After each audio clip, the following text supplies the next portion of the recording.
You don't have to be watching your team, but you can. You don't have to be watching your specific squad to a certain sport. You got the WNBA, you got Major League Baseball. You could even look, and I think there's this adds a little bit of drama to what we're doing. Go look at the game tonight. Go make some picks there. You could do it, and all you got to do is put our code in. Download the app today. Use that code 710 for a first deposit match of up to $100. That's code 710 on Prize Picks for a deposit match of up to $100. Pick more, pick less. It's that easy.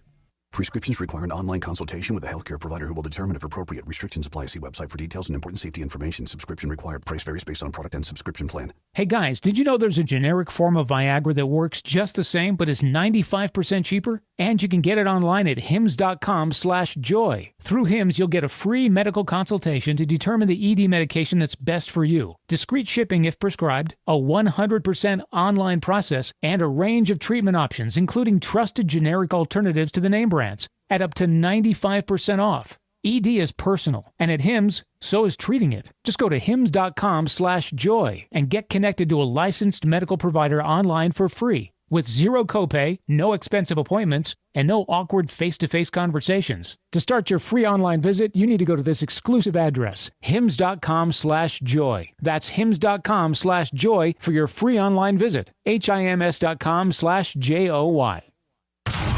Hi, it's LeBron. The Lakers play here. 710 ESPN. KSPN, Los Angeles. A good karma brands radio station. 710 ESPN. And yes, are we ready? Right now on 710, we're taking off with 9 hours of live and local LA Sports Talk. The home of the 9-hour LA Sports Mega Block.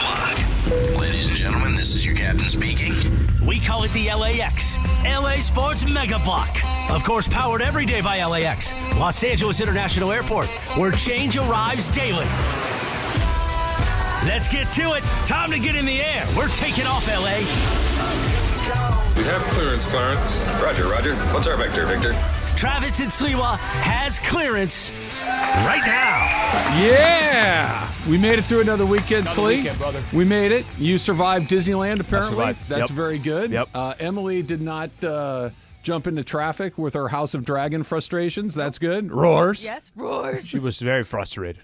Very frustrated. 2 years. We have I to still am wait not 2 sure. years. Here's the funny thing. I'm still not sure what the frustration is. I don't know what it is. I don't either. Be careful. Just just let her work through it at her own pace, and I think that we'll just we'll be here to support her. I'd rather be in her less frustration. careful today. Just You feeling it? Let's put the gas on Let's today. stick your head in the lion's put mouth. the gas See what in. happens. Let's go. I think the real thing is that if this was the second to last episode of a season, fantastic episode. You set everything up. You have all these different pieces all coming together. Everything's merging together. All the armies are merging towards each other. Yep. You have new dragon riders. You have new dragons. Again, sorry, spoiler alert, but catch up. Who cares? Well, it's called House of the Dragon. I figured there were dragons. Well, there's lots of lore behind who can ride a dragon, how many dragons there are, whatever. A lot of question Wild marks. dragons being claimed.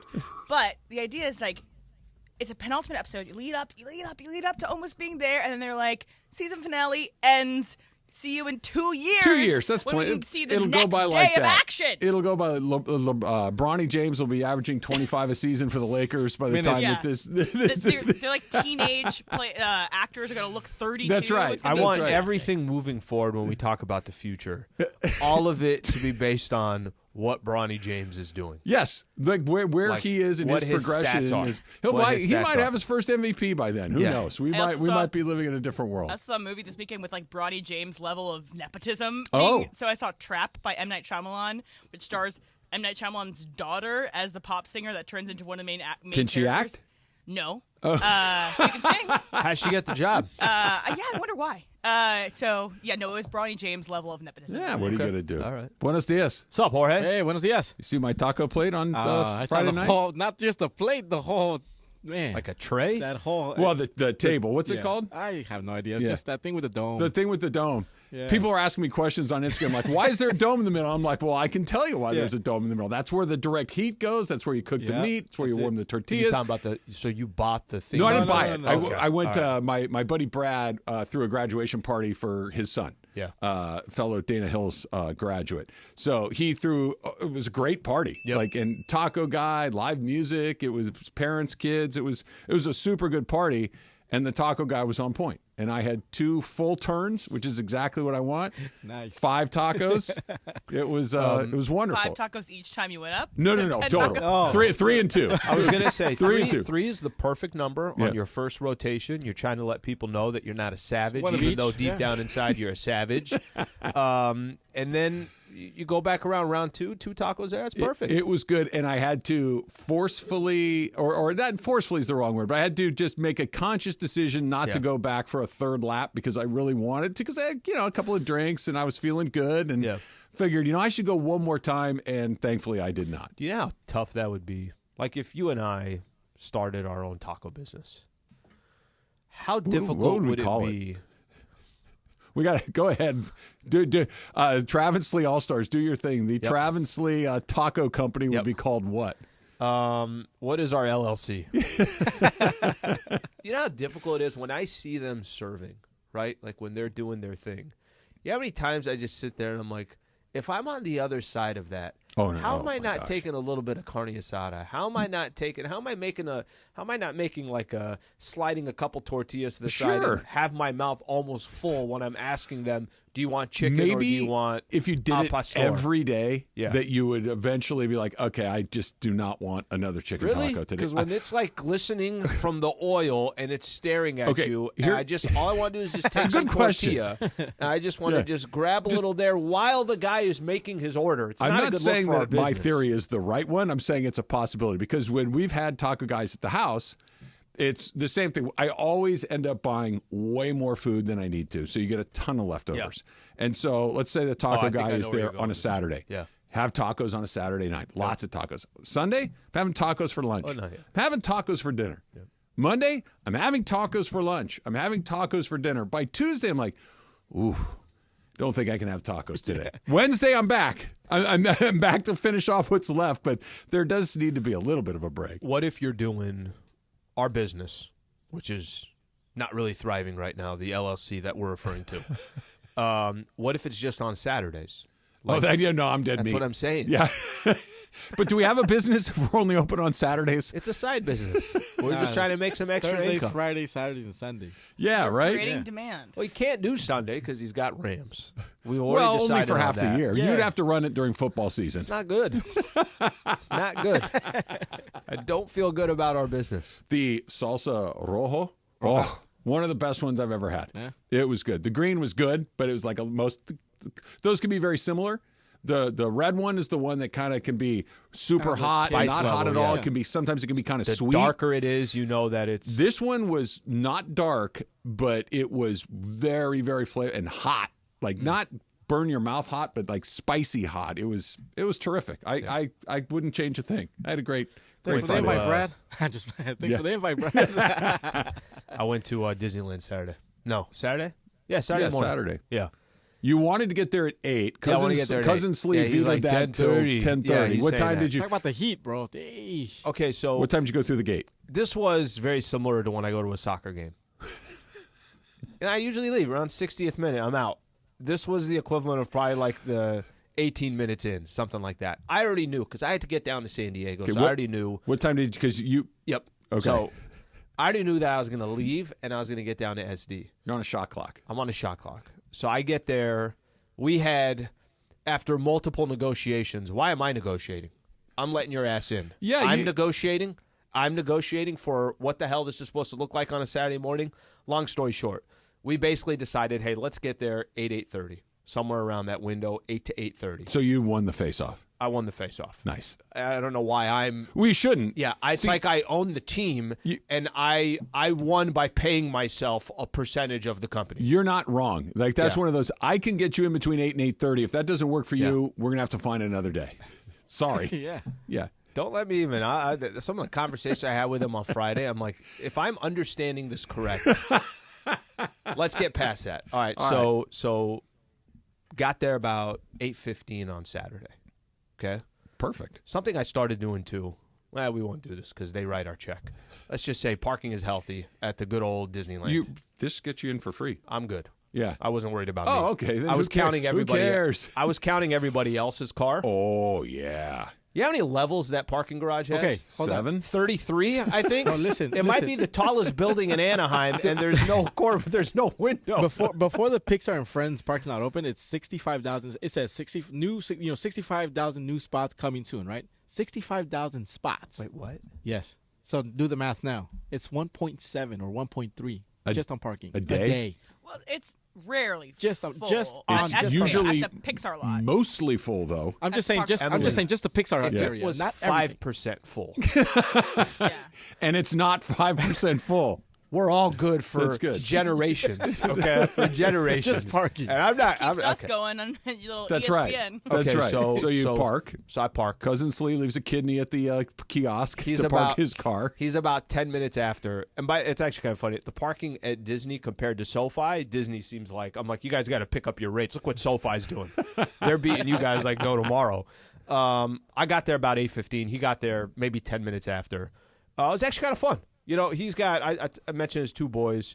I didn't stay for very long. I'm not going to lie about that. But I did go to Space Mountain because that's one of my favorite rides cool. at Disneyland. Air conditioned, dark. Air conditioned, dark. Exactly. Perfect. Yeah. Both of his sons neither have ridden Space Mountain. Okay. And the younger kid I think he was thinking like this had 3 flips and the seatbelt may or may not work. Like he was very, very nervous about it. How old? 10 maybe. Perfect. So it was fun watching them, and it's just his hype after the ride ends. It's so funny to see kids when a ride ends, when like all that stress is gone. I made it. I did it. This is like the pinnacle of my life. Right. High-fiving his dad. That's great. Funny. We had a good time. What else did you said you went on to? Space Mountain and? No, it actually was just Space Mountain. Just one? I was going to go to Matterhorn, but I didn't. Corn dog? Mickey bar? Churro? Carne asada fries? Yeah. No, nada? No. Guys, I'm trying to drop some LBs Okay. here. Yeah. So I had to skip. The corn dog is worth it. The corn dog, it's corn, so it's good for you. It's very, very good for you. When you look at it. See, if you do Disneyland the all day thing, you actually can have because you walk 48 miles. Yeah, you're on your feet a lot. Yeah, he kept texting me. He's like, "Bro, it's really hot out here." Is it? It's August 3rd. What did you think was going to happen out there? And it's everywhere is concrete. It's hot. Really, it's a Black full day. top, right? Oh, yeah, it's hot. So part of the reason why I wanted to go early too is because I had to go down to San Diego. So I'm like, I'm going to just take off right after. From Anaheim to Solana Beach. Oh, that's north end of San Diego. That's not very far. 60 miles. Oh, I bet it's less than that. Okay. I bet it's 45. Let's call it 40. Let's call it 50 miles. How long do you think it should take 50 miles from Anaheim to Solana Beach? And this is what I was trying to explain to my cousin. a.m.? This is actually, it was probably around 11 now because I was waiting in line at Space Mountain. How long do you think it took? 50 miles. Hour and a half. It's a little further than I thought. Okay. 60? It's 70 miles. Okay, 70 miles. Yeah. An hour and 25 minutes. Oh. Oh.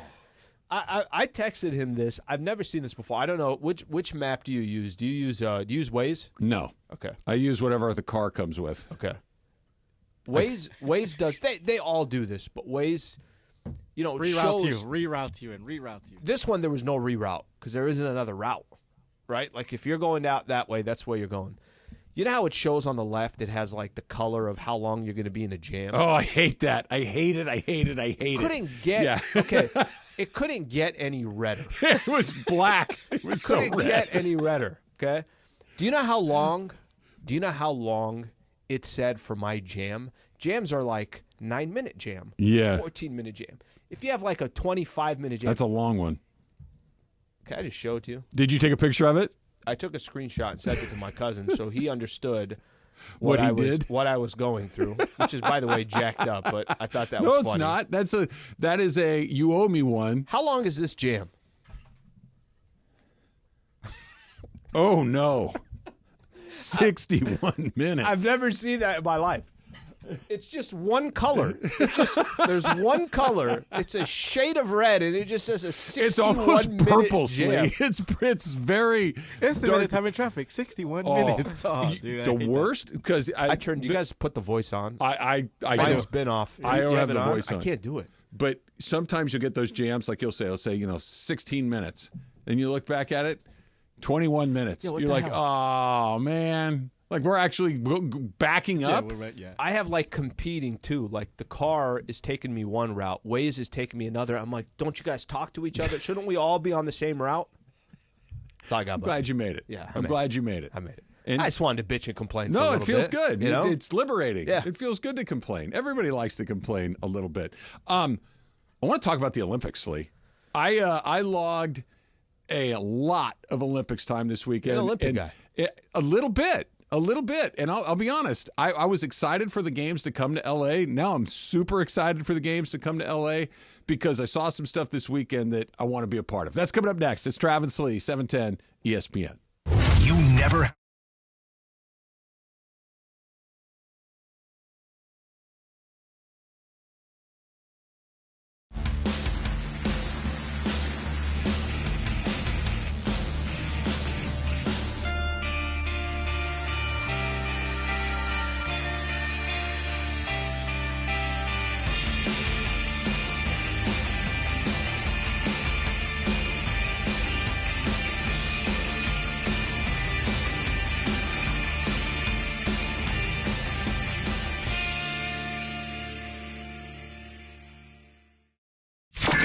Starting Monday, September 9th, there's a new fall lineup on 710 ESPN, and it means the 9-hour LA Sports Mega Block begins an hour earlier. Even more live and local LA sports talk on 710 ESPN. The Travis and Sliwa Show will start at 9 a.m. Mason and Ireland move back to noon to 3, and Shinato and Cappy start the LA Afternoon Drive Takeover at 3 p.m. And then at 6 p.m., we are the destination for LA sports. It's a new fall lineup on 710 ESPN, and it begins Monday, September 9th. With the hype. We should repost this. Do we need a hashtag? Indeed can help her hire great people fast. I need Indeed. Indeed you do. You can schedule and conduct virtual interviews all from your employer dashboard. Visit Indeed.com/credit and get $75 towards your first sponsored job. Terms and conditions apply. This year, Dell Technologies' Back to School event is delivering impressive tech with an inspiring purpose. Learn how Dell is helping Computer Aid, whose work is helping solar community hubs with tech and AI literacy skills to empower remote, displaced, or disconnected communities around the world. Help Dell make a difference and shop AI-ready PCs powered by Snapdragon X Series processors at Dell.com/deals. That's Dell.com/deals. Hey, it's Travis. And Slee. By now you have heard about our good friends at the law office of Joseph S. Normand. When my son Bobby was in an accident, we called Joe and he hit it out of the park. That's why I trust Joe. No insurance company is ever on your side. Anything you say to them can and will be used against you. Joe and his team will treat you like family, get you the medical attention you need, and the max compensation you deserve. Call 213-747-2000. That's 213-747-2000 or visit normandlegal.com. The law office of Joseph S. Normand. At Skechers, we put the S in comfort. Wait. Skechers put the S in comfort? Yes, comfort you have to feel to believe. Skechers, we put the S in comfort. Let me try. Okay, I'm just stepping in and... Oh, wow. Skechers put the S in comfort. Duh. We told you. Find Skechers slip-ins at a Skechers store, Skechers.com, or wherever stylish footwear is sold. Drivers who switch and save with Progressive could save hundreds, which could be life-changing. I mean, you could put that money towards that zero-turn lawnmower you've always wanted. And after using its edge-shaping technology to meticulously sculpt the face of the Mona Lisa into your grass, you'll become the undisputed king of Saturday morning lawn care, leaving your neighbor and sworn enemy Gary to question his place in the delicate neighborhood ecosystem. And it's all because you could save money switching at Progressive.com. Progressive Casualty Insurance Company and Affiliates, not available in all states. This is the Mid-Morning Spectacular live from LA Live. Travis and Sliwa on 710 ESPN. So you're getting your steps in, huh, Sliwa? Yeah, I got my steps in, brother. Yeah? Are you a lot of walking. Are you like keeping track? Like, hey, though, it's only 9,000. I gotta go do it. I gotta get to 10. I gotta get to 12. Are you chasing the steps? I don't know if I'm chasing them. I'm just trying to get them in. Like, let me just go for the solid hour and whatever steps that is. One big chunk? Yeah, whatever Okay. steps that is. All right. That is. We can start talking steps. We can start texting each other. Yeah. What do you mean I'm no? all in on the Kamenetsky side on this now. Nope. Too much walk talk. Let's go. Walk talk. By the way, we didn't have a title for it. We appreciate that. We now have a title. So how far did you go? Yesterday was a lot. Yesterday was a lot. Where'd you go? Yesterday I was actually had 2 walks. What was the yesterday. weather like? It was hot. You know what I mean? It was hot, but that's why I went a little bit later in the day. How much water did you take with you? I don't Where are take you going, water Emily, with for a me walk? typically. There's a tree on the road too, like a branch had fallen off. So then there's a lot of walkers that stop there. Well, yeah, it's an obstacle. We all kind of congregate and say, okay, what are we going to do? When you guys came in this morning, speaking of just congregating, was the fire still burning under the freeway right Yes, here? it was. It was still like I was back still going. Yeah, I will not. How did I going, not going, see going, this? But it was just So yeah. right Yeah, under. sometimes you remind me that I don't pay attention. Well, too you much don't. at a time. But yeah, Was I just listening to reggae music and I just was so zoned out that I didn't see a fire? I'm coming in. I make that right onto Olympic, and underneath the freeway there, to the I guess to the west side of where we are. Mm-hmm. Not only was there smoke, there was a giant fire going on. Right, lots of fire. No fire trucks, no police cars. Everybody's just standing there looking at it though. recording. Like it must have just started because obviously the fire department comes pretty quick. Yep. I'm like, and guess what? So I pull in. I'm like, should I have called? Like, because did everybody do what I did? Which is, well, I'm sure somebody's already called. No. I didn't call. We have all done that, where it's like, well, okay, I don't know if I would do that for a fire on the freeway, but then again, if there's a fire on the freeway in LA, I'm pretty sure if we know and they don't know, they got to like reorganize how they're figuring out some of these fires. It's a big fire. Was it? It was still going. But I think we saw all the do smoke. that. Yeah. I don't know about the. I'm talking fire. Okay, not so, just smoke. Yeah, fire. That's what I want to ask you. How many steps did you take this weekend?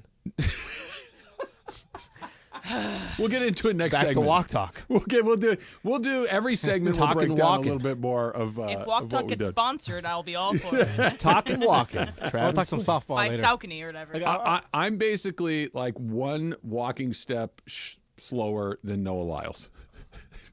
That he runs the 100 meters in 9.5 seconds or whatever it is. Yeah.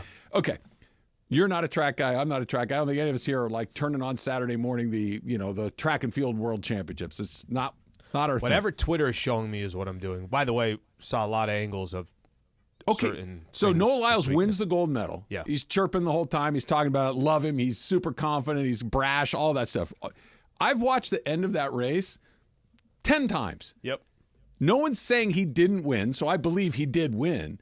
I haven't seen a single angle that shows me definitively that he wins. And for whatever reason, when they set up the rules in ancient Greece a million years ago or whatever, they decided that your clavicle was the thing that has to cross the finish line first. Not your foot, not your head. Your clavicle is the thing that determines whether or not you won this race. That was the most exciting track thing that I've ever seen in my life. You I see haven't it watched live? a ton You see of it while it was I did. going? I Okay. watched it. I watched it live. It was, and he went across. I think everybody thought that Thompson, the Jamaican guy, had won the race. And then everybody stared at the board, and then Noah Lyles started strutting around like he knew it. His mom starts crying. It was just a great moment to watch. I did not know that rule, and for all I know, because we were talking about this a little bit earlier, I saw the left foot in front. I saw this. I don't know how any of that stuff works, so that's interesting. It's like the marquee race. Yeah, well, okay, so if we can't figure it that's a out good there, example. then they cut, the race ends, Noah Lyles wins.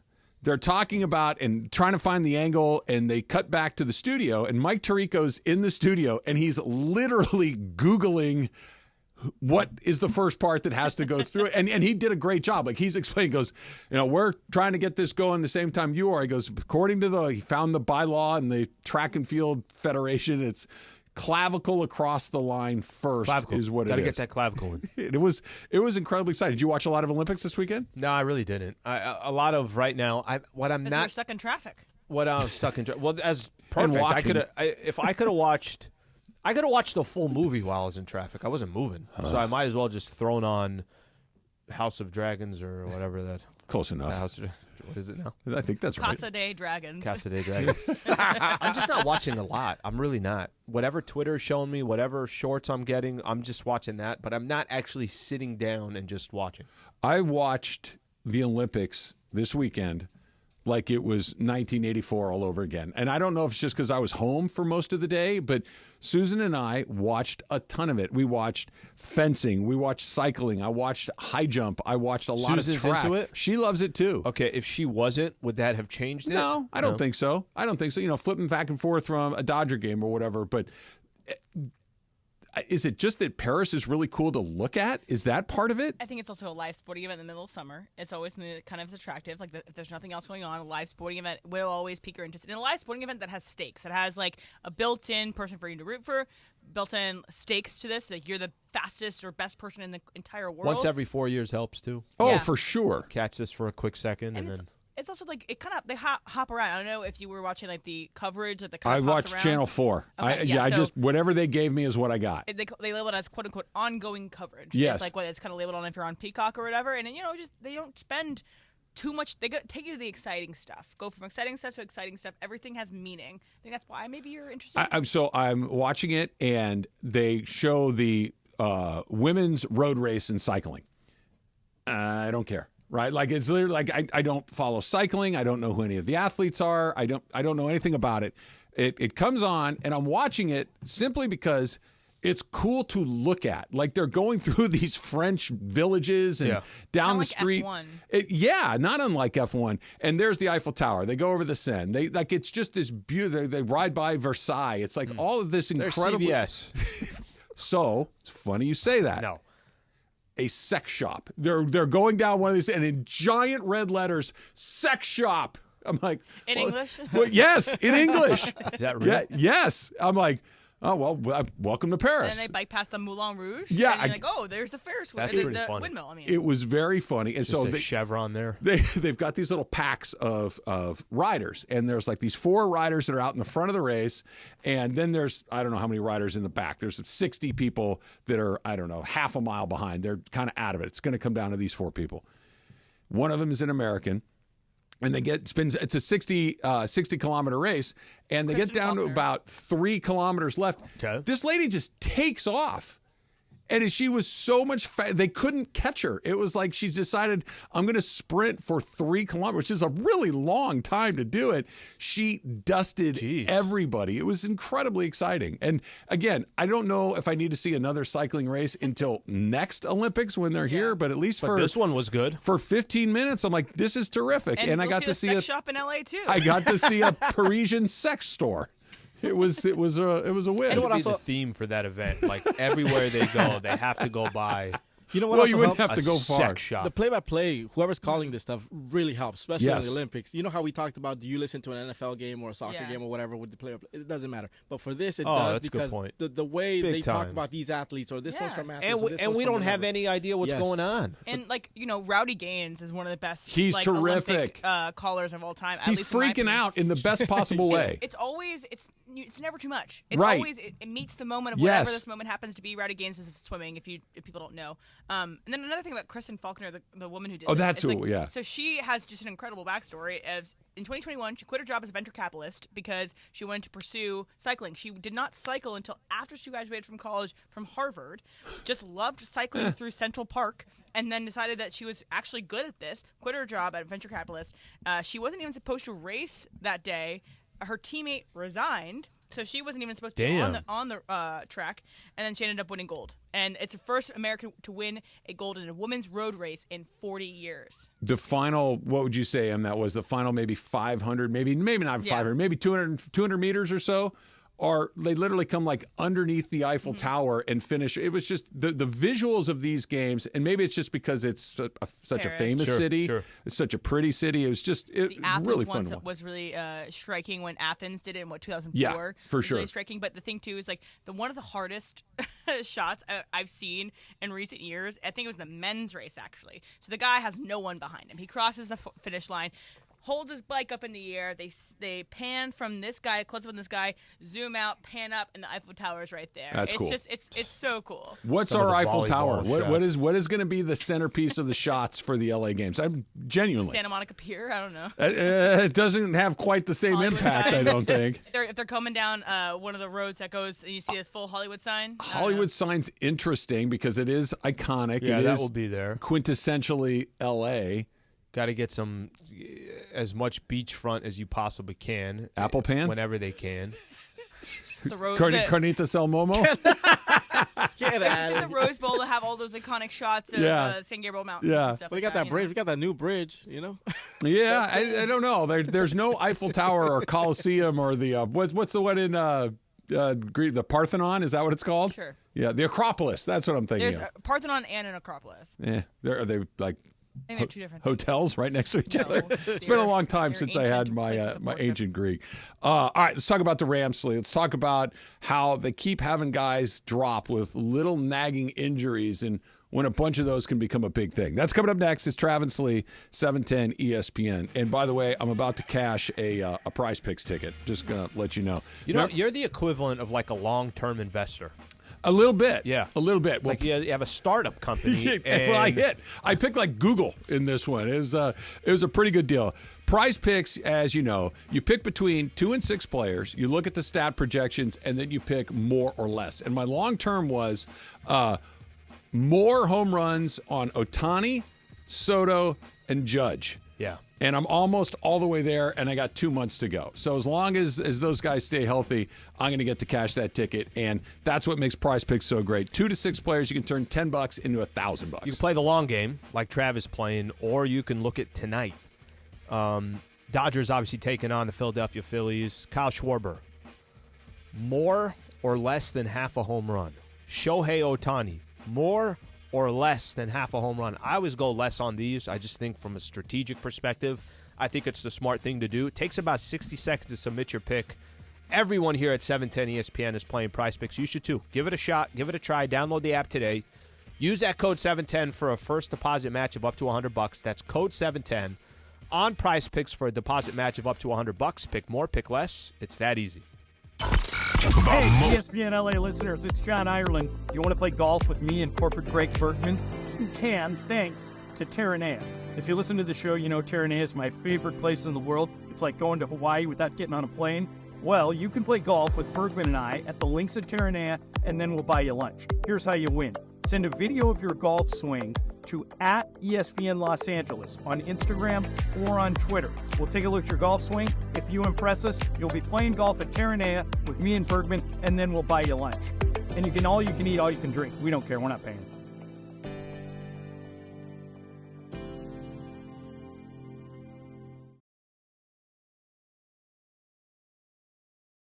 Partnership with Hogue. Learn more at HogueOrthopedicInstitute.com. John Ireland here to tell you about my friends at Mirror Audio Video in Westwood. Listen, if you're thinking about upgrading your home or office with the best brands in the world, like Crestron, Nice, Lutron, or Control 4, it's got to be Mirror and no one else. Why? Because for more than 40 years, the biggest names in Hollywood, sports, and business have all trusted Mirror, and so should you. Want to learn more? Call 310-234-4010 or check them out at mirroraudiovideo.com today. Summer may be slowing down, but the deals at Vivid Seats haven't. Whether it's scoring MLB tickets for a night at the ballpark or locking down the biggest matchups for the upcoming football season, Vivid Seats has you covered. With the only rewards program in the game, plus an amazing selection of tickets, Vivid Seats has something for every fan. Catch the deals you want for the games you crave, all backed by a 100% buyer guarantee. Just visit vividseats.com or download the app today. Vivid Seats, the official ticketing partner of ESPN. This is the story of the one. As head of maintenance at a concert hall, he knows the show must always go on. That's why he works behind the scenes, ensuring every light is working, the HVAC is humming, and his facility shines. With Grainger's supplies and solutions for every challenge he faces, plus 24/7 customer support, his venue never misses a beat. Call quickgrainger.com or just stop by. Grainger, for the ones who get it done. It's Travis Rogers, Alan Sliwa.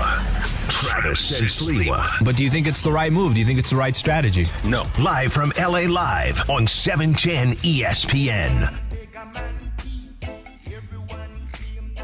61-minute drive. There we go. Oh, there was a lot of... I don't even know what you do at that point. Do you know when you get... It's so much better when you just know that you're screwed. Yeah, right? I agree with that. Because back in the day when, hey, why are they putting on their brake lights? And then you have no idea. And then you have no idea when it ends or any of that stuff. Now we like knowing when we're screwed. And there's some comfort in that. I think that's true. Well, it's. I don't know if it's resignation at least, and especially the drive that you were making when you're going south to San Diego. Yeah. And you go on the coastal route. You go 5, right? Mm-hmm. If you go 15, there is at least kind of some maneuver. Not a little ton, maneuvering. a little bit of maneuverability that you can do on the inland route. Once you go past San Clemente, it's over. That's it. No, it's over. There's no other way to get there. Only other option you have from there is getting out of your car, jumping the fence that goes to the military property, and then risking your life.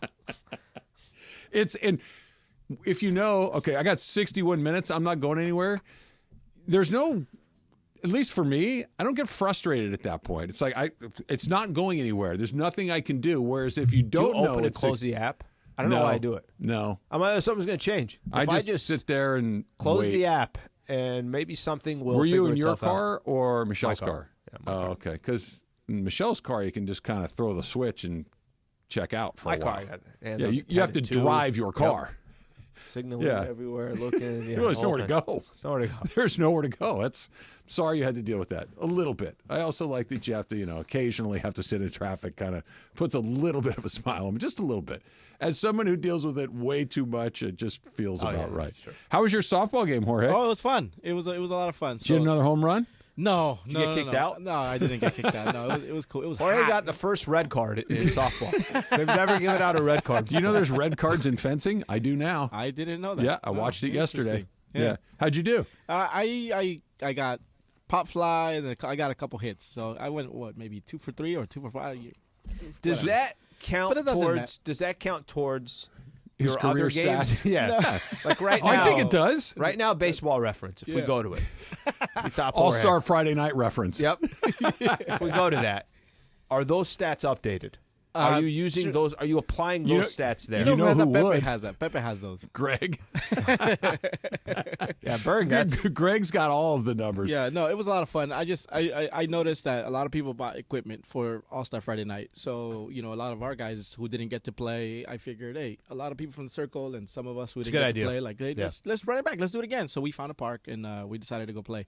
Show out. Apparently the circle decided 26, 28 people, I think 30 people had said we're down, we're going to show up, and only 12 show up, right? Ray Rubin, one of them, he busted a Mason. Oh, I promise I'll be there, and then didn't show up. He no-showed. Yeah, so now he's... What do you expect from a Braves fan? Bad guy. No more questions and ask Sliwa until you show up. Yeah, exactly, Ray I've Rubin. never followed the Braves more in my life than right now. Every game, Padres, Braves, Mets, everybody's just right there. So it was fun. We beat them 11-1. Oh, 11-1? Yeah. Who pitched? Alex from downstairs, security guard, was our pitcher, and then Casper Villa was the pitcher. Alex is for freaking them. Greg Maddux out there. He's dealing one run. My goodness. So it was a lot of fun. We had aguachiles. Big E brought the aguachiles. They're like, it's mariscos. It's like a ceviche kind of thing. No injuries? No injuries. No injuries. So At that's the softball game. no injuries. But Big E, unfortunately, sustained an injury the day after. Shout out to Big E, who played volleyball yesterday. He said, I guess he's with his family or he was playing volleyball somewhere else and then ended up injuring his calf. That's no good. Yeah. Volleyball, I don't know how old Big E is, but volleyball at Big E's age is a bad idea. Because you got to jump and land and cut. There's a little bit of that. Softball's cool because unless you want to run, you don't have to. You just stand there and watch the ball go by. What about walk talk? He should walk. That's what if he was walking, nothing bad would have happened. Hang out with us. And then they were asking me, "Hey, how do you want to do this?" I don't know, man. I don't know how softball works. When do I bat? When do I go on the outfield? The rest, we all can figure it out. But Parker play. Remember how they were saying let Parker play? Yeah. Now they're starting a hashtag. Don't let Parker play. Parker what happened? Shane, is he good? Oh, Parker's pretty good. Yeah. Shane, another one. Shane. Oh, he went yard. Shane, one of the interns. Okay. He went yard. Nathan came out. He played. It was a lot of Taking fun. all these notes for this upcoming. Nathan probably bench pressed the field, like just Nate's pretty strong. What if you saw me and Mace in the stands there, just like scouting for next year? Have the tape. Yeah, I mean, guys, it was 97 degrees out there. We're chilling. It was at noon. Where'd you guys play? In Diamond Bar. Okay. We found a park in Diamond Bar. It was nice. The sprinklers were coming on as we're playing. I'm Perfect. like, look, listen, we're not. Who cares? Like, let's get a little wet here. Yeah, and I'm there, not bothered by sprinklers in 97 degrees. No, I would have been standing over the top of it, getting refreshed. I just see Alex right now icing his arm, ready to go for whenever he needs to get back out there. He should be part of the draft picks moving forward if he's got that ability on the mound. Puka Nacua left the joint workout with the Chargers, had an ice bag on his knee, was told it's a minor injury, something "Quote that unquote not serious." Not serious. I believe the most recent description is he will be week to week. Same designation that Robert Havenstein got on Saturday. So week to week instead of day to day. So here's why this could be a big deal. Puka Nacua is no longer found money. Puka Nacua last year was a late 5th round draft pick, right? And he comes in, you're like, okay, they have in the training camp, he looked pretty good. Season starts, wow, he's pretty good. Season progresses, wow, he's really good. Season ends, he's one of the best wide receivers in football. Like, he just was, that trajectory was off the charts. As the season progressed, it kind of went from found money to, you reached a point during the season where it's like, so the way you're talking about what he is today to the Rams, by the time last season ended, it wasn't found money either. It was, we're relying on this dude. He was their most reliable, their most consistent, and their highest performing wide receiver all season long. I think that was the expectation for him coming into this season. And if he had 1,400 and change in receiving yardage last year. Let's just say that backs up a little bit just because it probably will, that you're not going to have a 1,400-yard season all that often. Let's say he gets somewhere around 1,100 yards. Still a great year, right? That's a fantastic year. But you kind of need him to have that 1,100-yard season or so because he's your number one wide receiver. Hopefully Cooper Kupp can get back to where he was, but he's on the other side of 30, and he's a physical wide receiver. And now Nacua, Slee, is a vital part of what they do. And if he's down for any period of time or he's a little less than, part of the reason he fell in the draft the way he did is he had an injury history. And that's not a big deal if he comes back and he's 100% to go. But whenever you just start seeing these little nagging things, knees, ankles, shoulders, this point in training camp, you can't help but wonder if it's going to be something we're talking about. Let's say 4 or 5 games go by. It's like, hey, Puka only has 1 touchdown. Hey, Puka only's got 200 and some odd yards in receiving. What's going on? Well, maybe it's something like this. Here's my concern with the Rams is, last week, towards the end of the week, we were talking about the O-line. We don't need to talk about Matthew Stafford. If something happened to Matthew Stafford, then we already know the answer. Yep. But they need so many things. I'm not telling you that's uncommon in the NFL, but they need so many things to make sure that go their way. They need things. They don't have this crazy depth where it's like, hey, if this guy is out, it's okay. This guy steps up. That guy steps up. Your margin for error for the Rams with a lot of these players, you need – health is going to be so important. It's going to be so key. But that concerns me because Puka probably is fine. He had to ice his knee. Okay, you know what? Let's not take any chances. He's probably okay. But can you imagine a scenario where Puka Nacua is not okay and he's out for a couple of weeks? We talk so much about, how everything rides on the shoulders of Matthew Stafford. Sure. Really, everything rides on the shoulders of that offensive line and then Matthew Stafford. But that's the one thing that I'll say is that they have their depth, their margin for error. In the NFL, when you're a team that basically has to have everything go right, it almost never goes right. That just to ask for things to work out perfectly, that's a tough scenario to be in. I think if there was one part of this offense that I thought that they could actually afford a little bit, it might be the wide receiver. In terms of like a position group, they've proven they can have the next man up, come up, and be great. But him? I think if it wasn't him, I think maybe there's a little bit towards that. But I think him, at least at this point, kind of the head of the snake right now for wide receivers. Well, that's what we think is going to happen. We didn't even know what happened this season. They have more tape on Puka Nacua than they have ever before. But there's other players in this team on the wide receivers. There's Demarcus Robinson, who had a great year last year with the Rams and could step up. I've been seeing at camp when I've been there the past 4 times.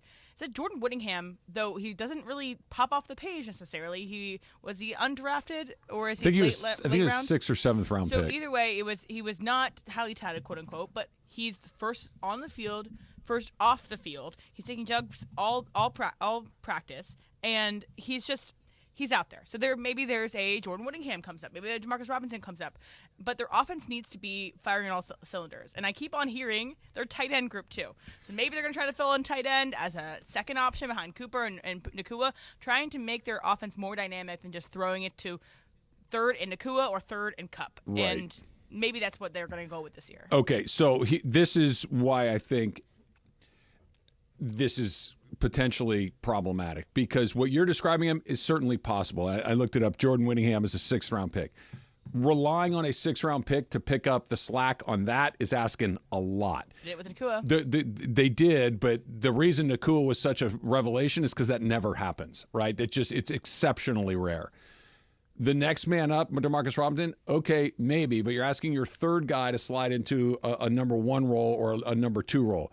The tight end group that you're talking about, it's new guys or young guys that we're not quite sure what it is. Kyron Williams, your running back, had a great season last year. Another guy that's got a history of injury. Blake Corum is a rookie. Like, all of these things can they? Sure. Are they very likely to? I don't know. That's what we thought last year. Yeah, I mean, sure, and you hit on all those things last year. So what are the chances of it happening again? I mean, it's Sean McVay as your head coach. Maybe, but what I'm getting at is this: the 49ers. Let's say Debo goes down. Okay, you got Ayuk, McCaffrey, and Kittle. Yeah. If there's multiple layers of not maybes of they're really good. These are layers of hopefullys and maybes. But if you're betting on Kobe Parkinson, who was a blocking tight end for the Seahawks, if you're betting on a 6th round pick, if you're betting on a guy that's had an injury history to stay clean, those are a lot of bets. But you using the example of the 49ers, they are the complete exception in all of the league. They have depth that everyone dreams to have. That happens to be in their division. That's the problem. That this is you're gonna have to go through hope them as opposed to I think that's going to break our way. Another thing that is something to be somewhat concerned about, maybe we can talk about this at 11 o'clock, but it's the interceptions. On Saturday, I saw maybe 4 interceptions happen in their practice against Rams on Rams, and I know that in the Rams versus Chargers yesterday, there were several more interceptions. Were you yelling at Stafford? Yeah, I was like, hey, what's up, bro? Yeah. What are we doing? That's what I'd have been doing. Stafford? Your idea about McVay, I think, is the best one. That McVay can get the best out of people. That we know that Stafford is the guy that's like on the field that matters the most, but when it comes to the collective of it all, if he can't do it, nobody's going to be able to do it because he's done it time and time again. A little Ask Slee coming up next. Send him in at Travis Rogers, at Emily Hebel, at JabCamLA, 877-710-ESPN. Ask Slee coming up next. It's Travis Slee, 710 ESPN.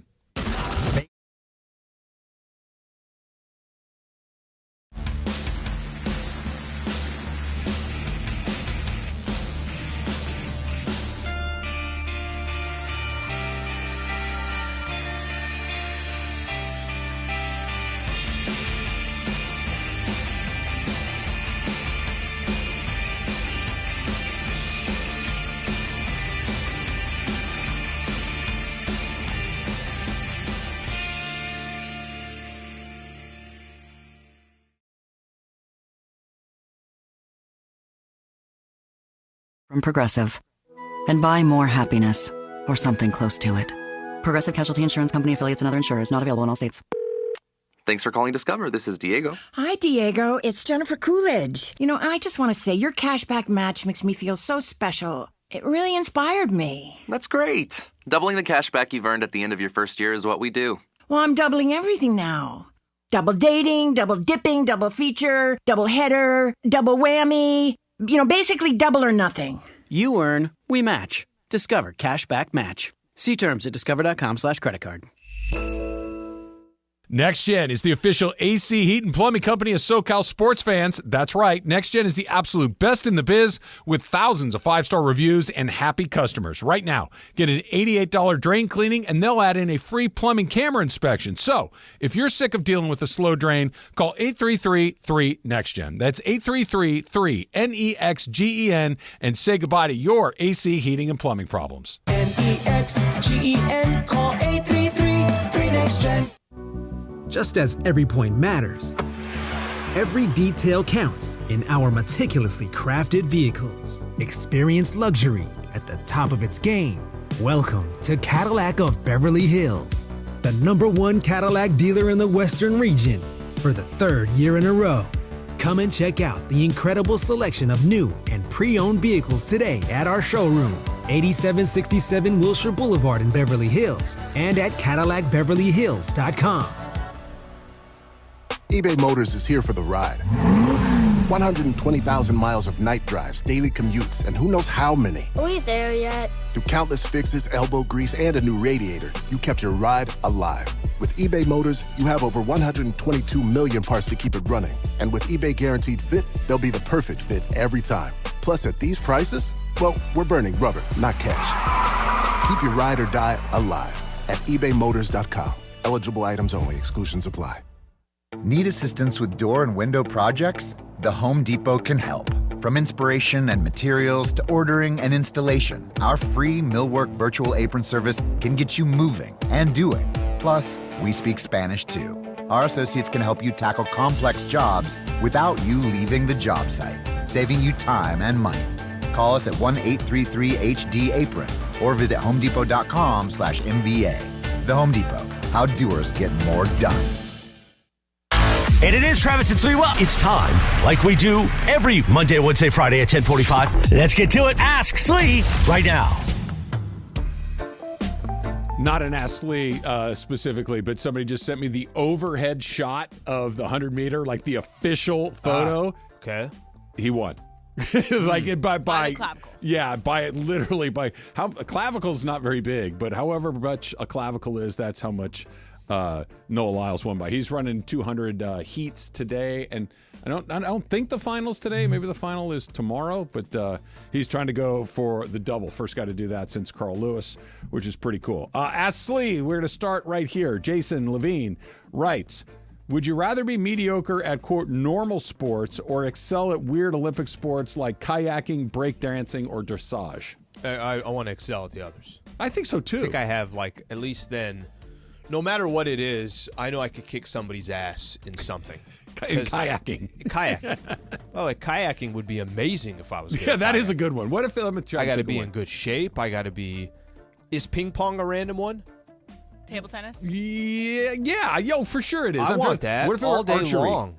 Archery would be Amazing. awesome, right? That'd be Skeet amazing. shooting, air pistols.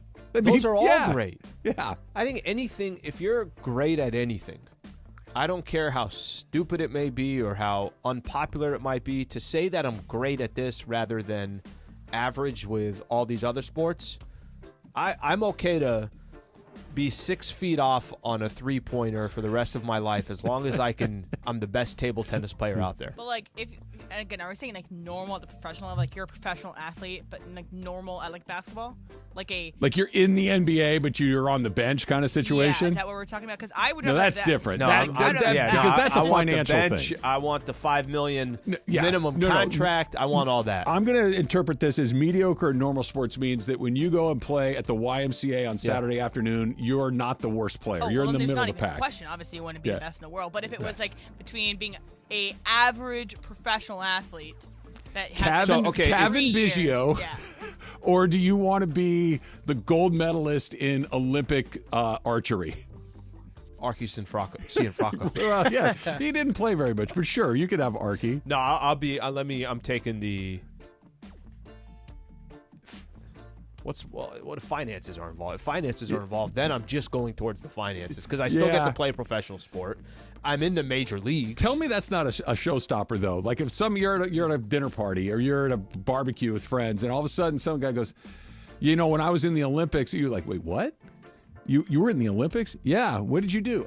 Archery, kayak. Really? Like you have 4,800 follow-up questions. Where if you played in the major leagues, yeah, okay, that's cool. Who'd you play for? I played for the Dodgers and the Twins. How many? 2 years up and down. Yeah, that's cool. Okay, I have no follow-up questions. I know what that means. How in the world do you become the best Olympic kayaker or air pistol-eye? That Turkish guy took off, by the way. Dude, he was everywhere. Everywhere. He was terrific. What do you got, Em? By the way, Olympic rock climbing is about to start that's USA. Is that the speed one? Yeah. Speed That's awesome, climbing. by the way. Very cool. I love that. All right, but this one is from Chrissy. She asks, if you're watching a movie or a TV show at home, a really dark scene comes on and it's difficult to see. Do you pause it and try to adjust the settings, or do you just squint and try to figure out what's going on until the next scene? Yeah, I'm not moving. It sounds like if I'm sitting there, there's a lot of times if I'm just sitting there, I don't think I'm going to be doing too much from there. So I think I'm just squinting. I think I'm just allowing life to be. I don't think I'm doing much. No. Because how long is the only thing I could potentially do is if I move the TV a little bit towards me. Like adjust a shade in your room or something like that. It's the only thing that sometimes if you get a glare from the outside, like you can't see anything, you can kind of close the window shade or something like that. But how long's the longest scene in a TV show or a movie? A couple minutes tops, and then you move on to the next thing. The big issue comes with there was 2 episodes in Game of Thrones and 1 episode in House of the Dragon where literally it's the entire episode and you can't see anything, and it's an important thing to see what's happening. So people had to adjust the TVs at that time. No, I'm going to sit on my butt. I'm going to wait for it to go away. Jorge, what do you got? All right, from Thomas Finley, he wants to know what are your spots for Middle Eastern food in the Pasadena area? There's a place that's actually really, really good. It's called Father Nature. And they do a lot of wraps. They do a lot of kebabs. They do a lot of, I just love them for their wraps, but they're like panini grill type of wraps. And they're using that lavish bread, which is great bread, kind of the thin one, but it gets crispy. That's kind of a go-to place. Now, that's not your typical Armenian go to Carousel out in Glendale, go to Rafi's out in Glendale. Those are kind of like the 2 famous spots. But those 2 jump out right out the gate. Or that one jumps out right out the gate. Father Nature's a great one in Pasadena. David 100, who came out of the softball game, brought these empanada-looking, I don't know what they're called, I'm sorry. But he's like, we just call them, you could call them empanadas. Yeah. Like, I don't know what they are. I don't know what those are called either, but I've had those and they're potato delicious. With the beef ones? Yes. Oh, they look like it's a deep-fried thing with stuffed with meat and potatoes. Like, of course that's good. It's good stuff. Let's try a phone call here. Let's go to La Puente and Mike. Mike, what do you got for Ask Lee? Hey, what's up, Mike? It's cracking. So my work schedule is changing to where we have 1 day off every other week. I won the lottery and get to choose first dibs. My wife says to take off Friday, but I actually think Monday's the best day to take. Which day would you choose? It's a good question, buddy. Appreciate you calling in. I think I fall on Fridays, too. I get the strategy of Monday. Monday's a good strategy. It's a good pick. I like you can go from Sunday and kind of leak it into Monday. A lot of places are not going to be as busy on a Monday, so you kind of get all that. But I would rather, there's something to me about having a Friday off. Just give me that Friday, Saturday, Sunday. The sports are always going to be better towards the weekend. Thursday now becomes your Friday. Like, I kind of like the way that all pairs together, but I understand the Monday. I'm going Friday. It's Monday for me. A lot of people are off on Fridays. A lot. Not a lot of people are off on Mondays. And so whatever it is you want to take advantage of with that extra day, it's much easier to do it. Friday's the second choice because you want to stack them together to make the weekend. The Tuesday, Wednesday, Thursday, you'd be a maniac to want that off in the middle of the week. That doesn't work. But Monday... Mondays, golf rates are weekday rates on Mondays. On Fridays, they're weekend rates. So you gotta That's good. pick your spot. There's a strategy to that. Getting a Monday off is a treat. Friday, a lot of people, hey, I'm going to take a long weekend. I'm going to take Friday off too. Nobody says I'm going to take a long weekend. I'm going to take Monday off. I was looking yesterday. I was looking at some Airbnbs. Bro, go book on a Friday, go book on a Monday. Or a Sunday night. There you go. Right? There you go. It's significant. By the way, one place I forgot in Pasadena called Mediterranean Cafe, also a great place, known for their chicken shawarma sandwich. Ooh, that sounds good. Phenomenal. Yeah, that sounds very good. One more. Bob writes, you've just been given the authority to create your own Olympic event involving anything. What are you creating the Olympics of? You can do whatever you want. The Olympics of horse. Yeah. Horse. Ah, Yeah. that's actually a really good idea. I think basketball trick shots on a horse. Wouldn't Dude Perfect win the every time? You want to combine water polo and three other dressage and No, I want horse because horse anyone that's fascinating. can practice, right? Like I remember back in the day playing, and it's not like it's the craziest shot, but I could hit that shot on the other side of the backboard, right? The up and over, the swish. Yeah, I can hit that shot. Think about people competing on an Olympic level of what they're great at. They might be great at, the corner three behind the basket, whatever it is. You could play it anytime. You could practice anywhere. We all kind of grew up having a little bit of those. I think horse would be interesting. That's a great idea. And I like the idea. I would sign up and I would. And you don't watch need it. to be Giannis. No, but here's. Remember the Steph. very first thing out of COVID was on TV? Literally, the very first was horse, where player A is over here. They're shooting it on their phone, and the other player's over here trying to recreate it. Yeah. It was dreadfully boring. But I think you're right. I think that if you had, especially if it's not just, hey, I'm going to take a corner three. Like, it had to get weird. Bounce it off the backboard, behind your back, offhand. That would Can be you imagine so much if fun. you made the Olympics because of horse, what kind of shots that you have in your arsenal? Can you use props? Can you use like a unicycle? Like get out there and ride around and do it that way? What do you think? Should we allow that? As long as the ball goes through the basket, what difference does it make? But then you'd have to know how to ride a unicycle. Yeah, I was going to say, what if the guy's like, I've never ridden a unicycle then in you my lose life? that turn. You take the H. Right, you got H. Sorry, bro. Yeah. Yeah, I'm going with horse. I'm in. Yeah. I'm in. I think that's a really good idea. Matthew Stafford had Emily yelling at him at camp over the weekend. That's coming up next. It's Travis Lee, 710 ESPN. 710 ESPN.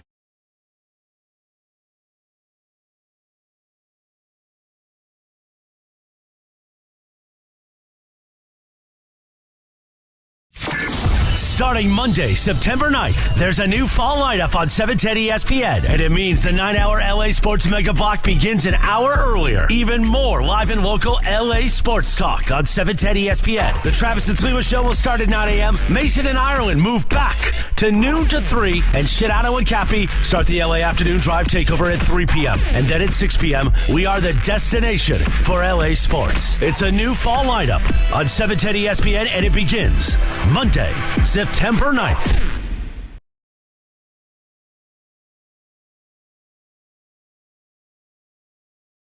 Of course, 24/7 gaming excitement. Head to Pechanga Resort Casino, just off the I-15 in Temecula. Visit Pechanga.com or call 888-PECHANGA for reservations or more information.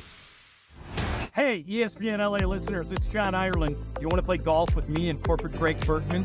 You can, thanks to Terranea. If you listen to the show, you know Terranea is my favorite place in the world. It's like going to Hawaii without getting on a plane. Well, you can play golf with Bergman and I at the links at Terranea, and then we'll buy you lunch. Here's how you win. Send a video of your golf swing to @ESPN Los Angeles on Instagram or on Twitter. We'll take a look at your golf swing. If you impress us, you'll be playing golf at Terranea with me and Bergman, and then we'll buy you lunch. And you can all you can eat, all you can drink. We don't care. We're not paying.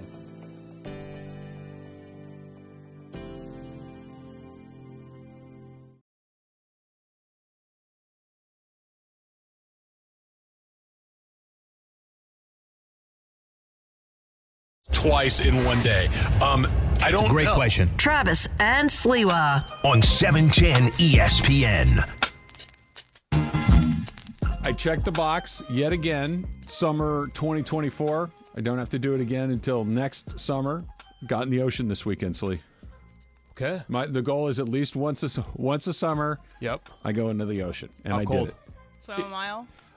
I was in the water for a grand total of maybe 2 minutes.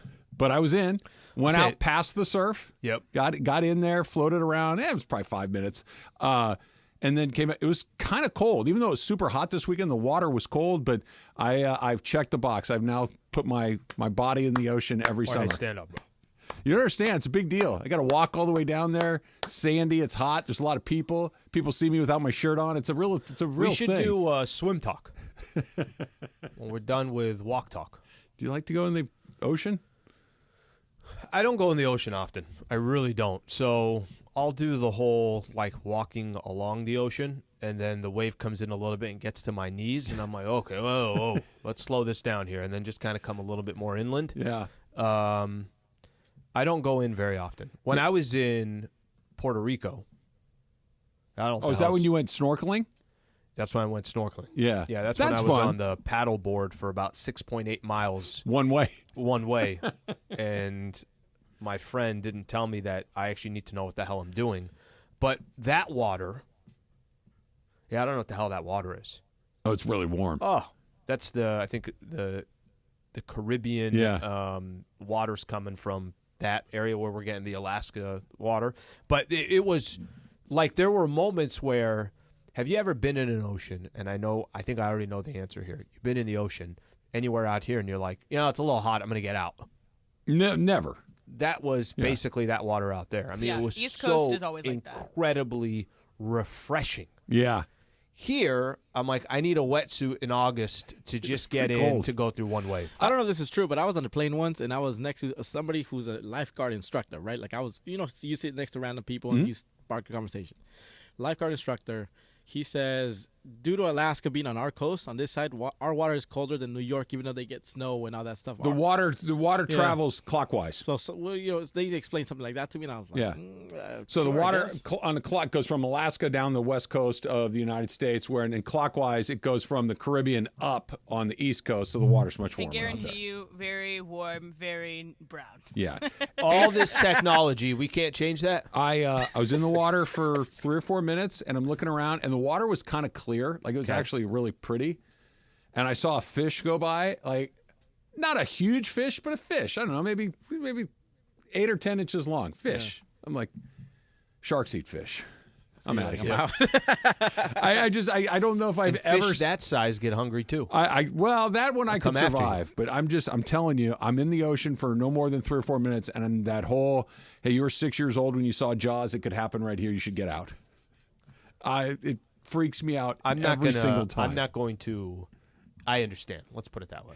Like, yeah, if you want to get out, you get out. So how was your Rams camp day, Em? Saturday was fun. We had DeMarco and Mace, and I guess Chris forgot about Kirk. Kirk was there, but it's funny because every piece of imaging was like, it's Mason and it's DeMarco, and then we were like, and Kirk. And Kirk, the fiercest linebacker to ever play the game. Yeah, we were watching some Olympics while doing the broadcast and everything, but one of the main takeaways I had from camp on Saturday was, especially at the end of it when they were kind of doing A's on A's, offense, defense with Rams, and Matthew Stafford threw several interceptions, and Coach McVay talked with us right after the practice was over, and he was visibly frustrated. Like, he was frustrated by the offense not being able to click. He had to, so 2 interceptions happened. He stopped practice, had everyone meet in the middle, basically gave him a rah-rah, like, let's get this S together, and then continued another interception, and then came to us afterwards. And we asked him about who won today, offense or defense, and he said the Rams won. So there's that. But I think that he's seemingly very frustrated with the windows aren't there. Maybe the defense is playing better than he expected, but also Matthew Stafford doesn't have the same timing because he has backup offensive linemen in. Are we going to see a Stafford that is going to be riskier? Are we going to see Stafford forcing things? Tell you what I like. And I know this is... People may look at her story. That's a good story. And that inside of like, hey, here's what was going on at camp. I don't know if I care if Matthew Stafford is throwing some touchdowns and he looks great out there on August 3rd. But what I think is pretty cool is it's August 3rd. And Sean McVay is jumping in like, clean up this, whatever it is. And I think sometimes we look at these camps and we look at preseason games and all that, and we say, come on, it doesn't mean anything, which we're right, it doesn't. But for Sean McVay, no, this is important for me. This is important that at this stage we're trending in the right direction. I just kind of like that story of I'm going to stop. Am I overly concerned that Matthew Stafford's going to all of a sudden forgot how to throw? He's going to become such a risk taker, and he's going to do this, he's going to do that? Probably not, but I do like that that's being addressed early on the way it was. 2 things can be true at the same time, and this is a classic example of that. Sean McVay should be frustrated, upset, angry, whatever the emotion is, if blank is sloppy. Sure. Right? If they're performing, the date shouldn't matter of when you're sloppy and when you're not. Right. Be at your best when your best is required. The standard is the standard. All of the things that Sean McVay talks about over and over again. If there's a day where the level of intensity is not right, he's going to intervene. If there's a day where the attention to detail is not right, he needs to intervene. That's his job as the head coach, to when things are not the effort, the attention to detail, the precision is not there. It's his job to say, stop, fix this, no blanket way we're doing it like this, do it like that. It is important. It also doesn't matter at all that Matthew Stafford was throwing interceptions. Just like you said, had Matthew Stafford gone out there and say, Matthew Stafford lit it up and threw 5-6 touchdown passes. Who cares? Right, what do I care? I don't care. Nobody's hitting him. Nobody's trying to hit him. No, it doesn't matter. Their only concern really is getting interceptions. Right. Well, and if he threw interceptions, is it because 60% of his offensive line wasn't playing? Probably. And he's being more risky. He's trying to see how tight that window can be and if he can get it through this thing. I think if, let's just say, I know this isn't the world's, but let's just say the Rams just drafted a young quarterback, and we know that's the future of the Los Angeles Rams. Absolutely. Then you're saying, what is this guy doing? The fact that it's Matthew Stafford, I know that what he's doing today is not going to be the same as what he's doing in mid-September or mid-October or mid-November, whatever the case is. That's not to say that he's not going to throw interceptions. That's not to say there isn't risk of that offensive line if they're not healthy. It's not to say any of that. But it's because it's Matthew Stafford that I'm less concerned, even though Sean McVay is like, I'm going to stop a practice at 12 o'clock on August 3rd to make sure that they understand where I'm coming from. If it were a young quarterback, you're exactly right. If Stetson Bennett went in and did his reps and threw a bunch of picks, that's one of those, hey, we got to find somebody else to be the backup quarterback or the third-string quarterback. And he barely got any snaps. Right. If Jimmy G went out there and threw a bunch of interceptions, it'd be like, yeah, that's not great. But again, I think that matters a little bit more. It's a new offense. It's a new coach. It's new wide receivers. He's learning the process. There's an explanation of this. Stafford having a day where, especially with the offensive line being bad, and if you kind of want to flip it on its head, hey, maybe the secondary is a little bit better than you thought. Hey, maybe the rush is a little bit more potent than maybe you're expecting. That there are some positives to this, but literally, other than health, right? Other than Puka getting right, Havenstein getting right, both of the Jacksons getting right. Nothing that we're going to see between now and Sunday night in Detroit when they play the Lions is really all that meaningful. We know he doesn't play his guys in the preseason. We know that they're not going to show anything. And if anybody does flash, they play the Cowboys on Sunday, right? Let's say somebody that we're not thinking, let's say Blake Corum plays a little bit and really flashes. He's not going to play anymore. They're going to take him off the board almost right away. They don't play those guys in the preseason. He never has, and he's not going to start doing it now. Yeah, I'm not worried about it. Let's put it that way. And I love I just like that. If you weren't there, then how are you supposed to know?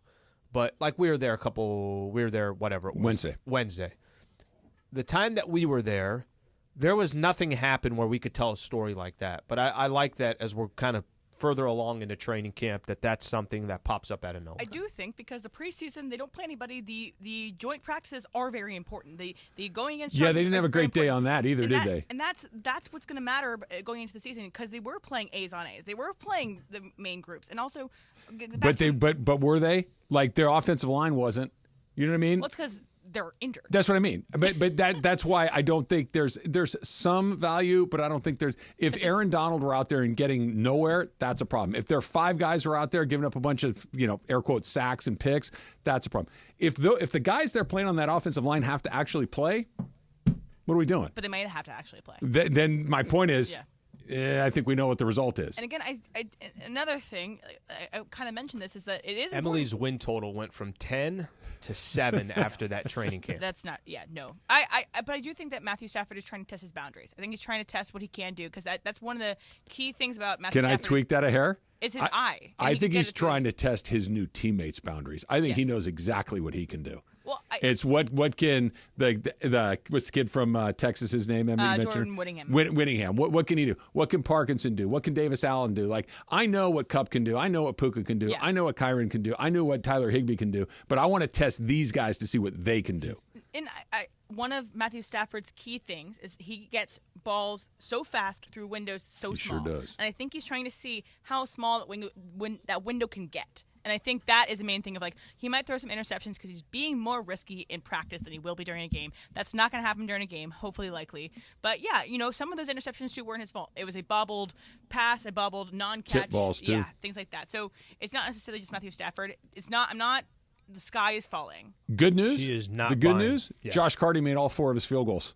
And they were dreadful at that last year, so Carty that's party. good news. Carty party indeed. McVay was excited about Carty. He was talking about how his consistency, he was happy to have that in that position. Well, I would think after a season of Marr and Haversick that Josh Carty is the second coming. I'm not surprised that he was fired up for that. Speaking of the next guy, Jack Flaherty for the Dodgers Saturday night. Pretty good. It's got to be a little better if he's going to be in a different role. That's coming up next. It's Travis Lee, 710 ESPN. And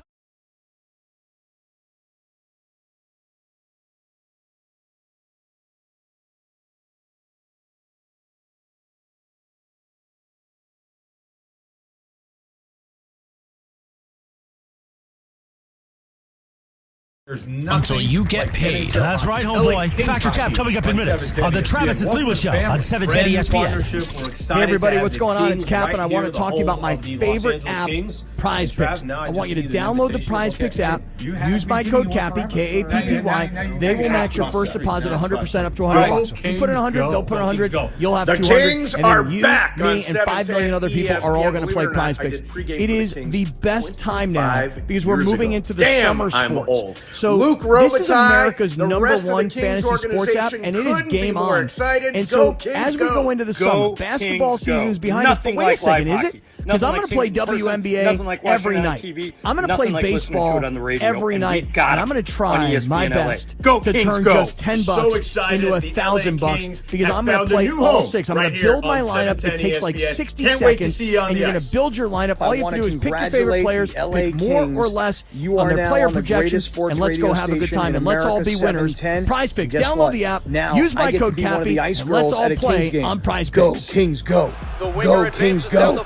Go, Kings, go. Behind. The forward rises in the air, surpassing the marking. The ball seeks Jimenez. Jimenez connects and goal! What?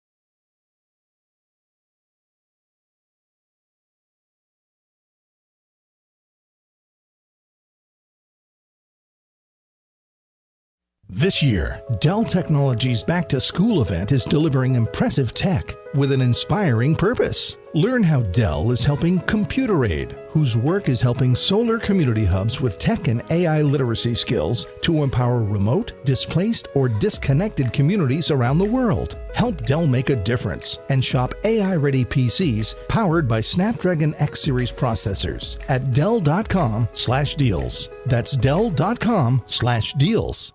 She posted about us just now. Celebrities can't get enough of Bianna's bespoke skincare line. She has 147 million followers. How do we monetize? She needs a social media associate to help her with the hype. We should repost this. Do we need a hashtag? Indeed can help her hire great people fast. I need Indeed. Indeed you do. You can schedule and conduct virtual interviews all from your employer dashboard. Visit Indeed.com/credit and get $75 towards your first sponsored job. Terms and conditions apply. This is the Mid-Morning Spectacular live from LA Live. Travis and Sliwa on 710 ESPN.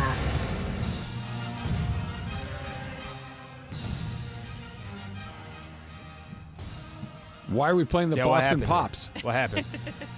On Friday, I went and saw. I went to the Hollywood Bowl on Friday, and they were doing a Tchaikovsky night, and they end the Tchaikovsky by playing the 1812 Overture, which is this song, with fireworks cued to it, and they cue it to the ending of it. USC's marching band walks out.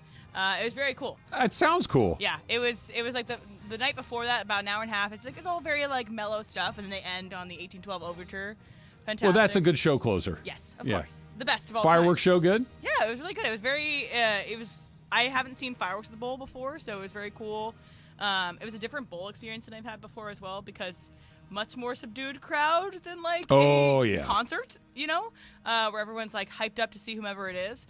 And it was about like maybe 70% full. It wasn't totally full.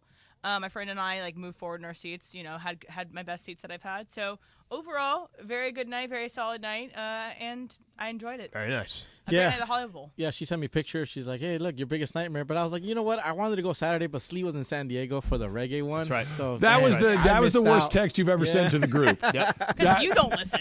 Yeah, that was a very we're all guilty of it at times, but Slee specifically invited you to that show. No, Lauryn Hill. He invited me to Lauryn Hill. No, It was I think Lauryn Lauryn Hill's a part of the reggae thing. You did talk about Reggae Fest before. Yes. I think I mentioned because I think at the Mandy's I had run into somebody who's like, hey, Hollywood Bowl, you got to be there. This is the date, the Reggae Fest. And I think the next day I mentioned, or when we came back in, I mentioned on that day. Yeah. It had been mentioned. Yeah. That was not the first time that had popped up. Yeah. Are you fireworks? I didn't know this. Okay. But apparently they can be polarizing. Like some people are very anti-fireworks are fun. They go up, they go boom, they make a big bright but I'm telling flash, and then you kind of go, I'm not going cool. out of my way for fireworks. I'm not saying I need to go to this for fireworks necessarily. I get it. Fireworks are there. I think now with a dog, I'm un-American. I'm like, that's it. Well, okay, but the dog has lost it. I get that you don't want the dog to be in distress. South Sudan during Olympics. I like fireworks. They're loud. They flash, and there's usually music somewhere nearby. I like a controlled fireworks show. I don't like unruly fireworks until 3 No, I don't want people shooting bottle rockets at my house at 3 o'clock in the morning. That you're 100% right on. Yeah. Like the random ones that go off starting June 18th. Nobody likes through that. August 27th. I'm talking about a professional fireworks show. On the way into the into Hollywood Bowl, so I took the shuttle. So I parked at Ovation Parking, which is like right by the Chinese Theater, and I took a shuttle in. And then when I got there, there's like a couple people were going to the bathroom. A lot of women were going to the bathroom, and so it's a 3-person bathroom right off the shuttle exit as you walk towards Hollywood Bowl before you go through security. And so obviously the line's going to back up. So there's only 3 stalls. It looks like it's cavernous, like if you're on the outside, but there's 3 stalls. So people are like, why is there a line? It's like, it's the Hollywood Bowl. So a woman, as I'm about to go into my stall, goes, hurry up, ladies! I'm like, we're going as fast as we can. Yeah. Men all like to chirp at each other when you're standing in line waiting for that. Like everybody's got, by the way, there's like 4 jokes. We've heard them all.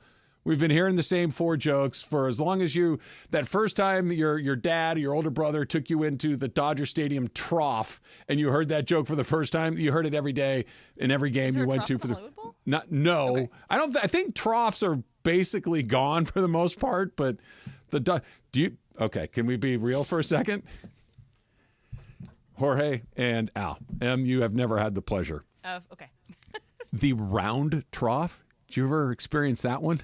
Round one? A round one. So picture it's almost like a fountain. Everyone's facing each other? Yes! Oh, wow. Yes. Do you not remember Are you Googling this? The Rose Bowl? I don't know if I should be. I don't think I should be. I'm fairly certain the Rose Bowl had round troughs for a while. Why did anyone think that was a good idea? I don't know, but it was easier to just talk. It was very, very like the line would come in and it was like a big fountain like you'd see in the park, and everybody would line up around it, and it was aggressive. Yeah, I probably don't want to do that. Yeah, I mean, not, like if Bomber's toilets that he's talking about, you can get in and out of Intuit Dome. That's not good. A lot like even the long trough was like this is kind of weird, completely. but you just kind of whatever, eyes straight ahead, nowhere to look. You look at the floor, the ceiling. You can't look. Now it's like now we know our society has changed. We have proper dividers. Most places. Most of them have proper dividers. Most places. They have a place to put your beer. That was an upgrade. Very big upgrade. Yeah, when they gave you the little perch for your beer. And then they also have an ad in front for your heating and air conditioning with a rebate. You want to advertise here? Call 1-800. Hey, looking for water right down a suite. It's a captive audience. All in there, tell me we haven't all read it every time. I read it every time. Yeah, I mean, what's the you purpose know where of to the go. ice and what's the purpose of the cakes? Ice and smell. Okay. Yeah. Ice is for smell as well? Yeah, if you keep filling it in water, it keeps watering everything down. It keeps watering everything down. I think there's other purposes, but well, it's fun. Yeah. The ice is fun. Don't tell me melt. Okay. Listen, you would think like I'm at a salsa. My hips are moving like I've never seen. Well, you have two options in this scenario. The option is you try to basically go like laser beam and melt a perfect hole. That part's true. Or you try to melt as much as you can. That part's true. You put that much thought into that. Yes. No, it's not even the thought. That's because just, when you're standing there, you realize I'm like, hey, this is forming a perfect little hole. I wonder if I can make it all the way to the bottom before it caves in on itself. Why is Trav on his tippy toes? I don't know. He's trying so much fun. The golf course that I play all the time, they have ice, and when we're done with the round, I'm like, oh, it's the best. Here we go. I think today's a laser beam day. But you gotta hurry up, guys. Always. It's the best segment we've ever had on this show. I'm dying. Go check out some classical music at the Hollywood Bowl. Is a laser beam day. Today's a laser beam day, and then other days is I'm going volume. I'm gonna try to get it all. Ask McVay that next time. Is this a hour 2 day? That's good. Hour 2 of the podcast. Laser beam. Laser beam day. I think where Ireland golfs, there's probably some ice. We got to ask. I'd be surprised if there weren't. That's a country club thing. Yeah. It's very Mace will have no idea what laser we're beam about. or volume day. Jack Flaherty pitched for the Dodgers on Saturday night. Pitched very well. Good transition, Trav. Thank you. I figured we'd exhausted the other. Maybe Jack Flaherty had a laser beam day that day, and that was the Was he throwing laser beams? Yeah, he was good. Dodgers, it was 10-0. I think it was the final score. Not often you get mop-up duty in a blowout, which the Dodgers had Kike pitch the ninth inning. He was really good. No qualifications. He was really good. Some qualifications, but not on how he pitched. Yeah. On what his role is going to be, I think, is TBD, right? The only thing I will say, and I'm with you, look, what more can you ask for? 6 innings. A team that just needs to also eat up innings. A team that needs to hand the ball to somebody and have some trust. That, and have it not be the 4th inning. Not have it be the 4th inning. From that perspective, I think the only thing that I will say, which is not fair to him, he didn't give up a run. So, yeah. I mean, that's it. But the only thing I would say is, okay, his next start, what's the competition going to look like? Do you get a little bit more? The A's are a little tricky because the A's are not a good team, don't get me wrong, but they hit a lot of home runs. They've got a lot of pop in their lineup. They're not a good baseball team, but they do score. They have some guys that can hit home runs. Well, and I don't listen, whether you're playing the White Sox or the A's or the Phillies. If you don't give up a run in a Major League Baseball game through 6 innings, you did something right. So I think where it gets interesting with him, and this comes back, and we can talk about this coming up at 45 too. We got Factor Cap coming up in just a couple of minutes. Is where is he going to slot in to their rotation when we get in October? Right, that Glasnow is your ace. Yep. You're paying him like an ace. He's performed more or less like an ace, certainly through the first part of the season, and looked pretty good in the last game that he pitched in. If Jack Flaherty is your second guy in a playoff series, and you know, Dodgers, at best case scenario, will be opening in the DS, so best of 5. Is he your second guy? Then I think it's okay, man. You better hope to bring the bats. If he's your third guy, talking. Yeah, that's interesting. It feels pretty good. Like things are going as planned. And if he's your third guy, it's very likely he's better than whoever you're playing is third guy. And that's how I think I look at it. If he's your second guy, I don't know. If he's the second guy and you're playing the Phillies, no. Well, if he's your second guy, let's play it out. What happened? What happened was Yamamoto wasn't able to come back, or Yamamoto's not looking like the Yamamoto. He's still dealing with some of his injuries. It means Kershaw, Buehler, Stone, all these guys, put them all to the side because you just don't feel as comfortable as you would for him. if he's your third player, I still get to use Stone. Maybe Bueller, something's changed. Maybe Bobby Miller, something's changed. Maybe one of those guys, anything has happened. But Flaherty as your number 2 versus Flaherty as your number 3 seems like a significant difference, and it seems like something must have happened. Can I? I think that's fair. I'll put it this way, and I think we could simplify and that's it. Better. Dodger fans better hope that's not how it goes. Well, this is what I was going to say. I think to simplify this, if he's your number 2 guy, I don't care who they're playing, that team's got to feel like we got a real shot here. Yeah. If he's your number 3 guy, all right, it's going to be a tough series to beat the Dodgers. In any scenario, and nobody's perfect. I mean, they got a series starting against the Phillies. Phillies finally won a game yesterday. They had lost 6 games 6 in a row, yeah. So even the teams, Yankees went through a really tough stretch. It's going to happen up and down for all these teams, but I think for the Dodgers, it's less what is your record today. It's more about how is your health by the time, because your health has been a question mark for the last 2 months. And Yamamoto, though, that component of it too, he could be back, but not look like he looked through the early part of the season. Like he not only was pitching at the early part of the season, he was healthy. He was, other than that clunker on opening night in Korea and one other game where he didn't pitch very well. I think against the Giants maybe I something so. like that. Other than that, he was cruising and frequently looked like he was, an all-star caliber pitcher. Those guys are really hard to find. He could come back, and if he's pitching 5 innings but giving up 4 runs and a lot of loud contact, that's different than him looking like he looked against the Yankees and some of these other teams where it's like, yeah, you got no chance against this guy tonight. They need that dude to be back. And then Flaherty, that team hangs with anybody. But if it's Glasnow and then, let's see what happens after that, they're not beating anybody. I go back to, it was an interesting moment, Dodgers, Yankees at Yankee Stadium. This was a couple months back. And Yamamoto, I want to say it was on a Saturday night, maybe a Friday night. Saturday night. I remember exactly where I was. Got the ball. Yeah. He was amazing. And it was, if this is Yamamoto in this type of situation against that type of lineup with, I know it's not the playoffs, but it's kind of the closest thing you can get to the playoffs. Yankee Stadium against a good team. Yeah, against a good team. That's a perfect way to put it. And he was phenomenal. And I think we were all walking away from that saying, my God, and Glasnow at that time was pitching the way he was. If that's Yamamoto in a big-time situation where it's like, the lights are as bright as can be, and he was chill. Did nothing to him. Yeah, he was chill. That was not the problem. The problem is he can't stay healthy, and none of the other Dodgers can, and they still got a whole bunch of other problems that we'll get to coming up at 11:45. But coming up next, Factor Cap with producer M. It's Travis Lee, 710 ESPN.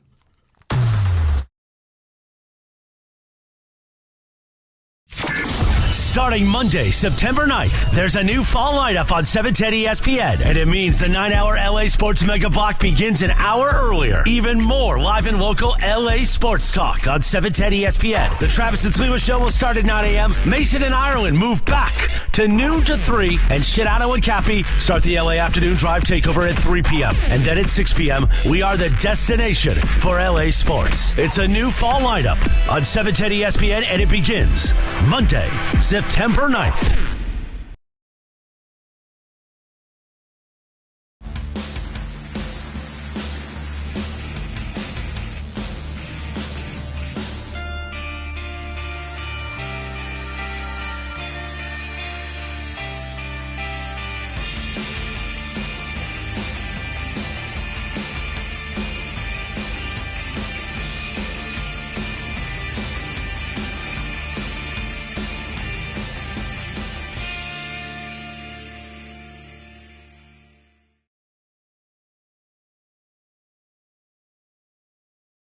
Control 4, Lutron, and introducing home automation from Nice. Mir's team of experts brings innovation to your doorstep. From the Academy Awards to our local sports teams to successful Cal businesses, Mir has curated the experiences that redefine smart living. Call 310-234-4010 or check out MirAudioVideo.com.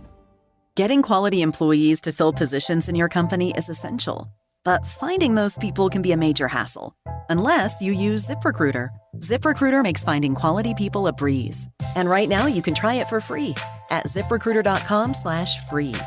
With ZipRecruiter, one click sends your job to hundreds of top job sites. But more than that, ZipRecruiter's advanced technology identifies the candidates with the skills you need, sends you a list of great matches to review, then actively invites them to apply for your job. And the results speak for themselves. 4 out of 5 employers who post on ZipRecruiter get a quality candidate within the first day. That's right, the first day. Now you can focus on your business and let ZipRecruiter do the work finding the best people for you. See for yourself. Experience the ease, efficiency, and power of ZipRecruiter for free. Just go to ZipRecruiter.com/free. That's ZipRecruiter.com/free. ZipRecruiter.com/free.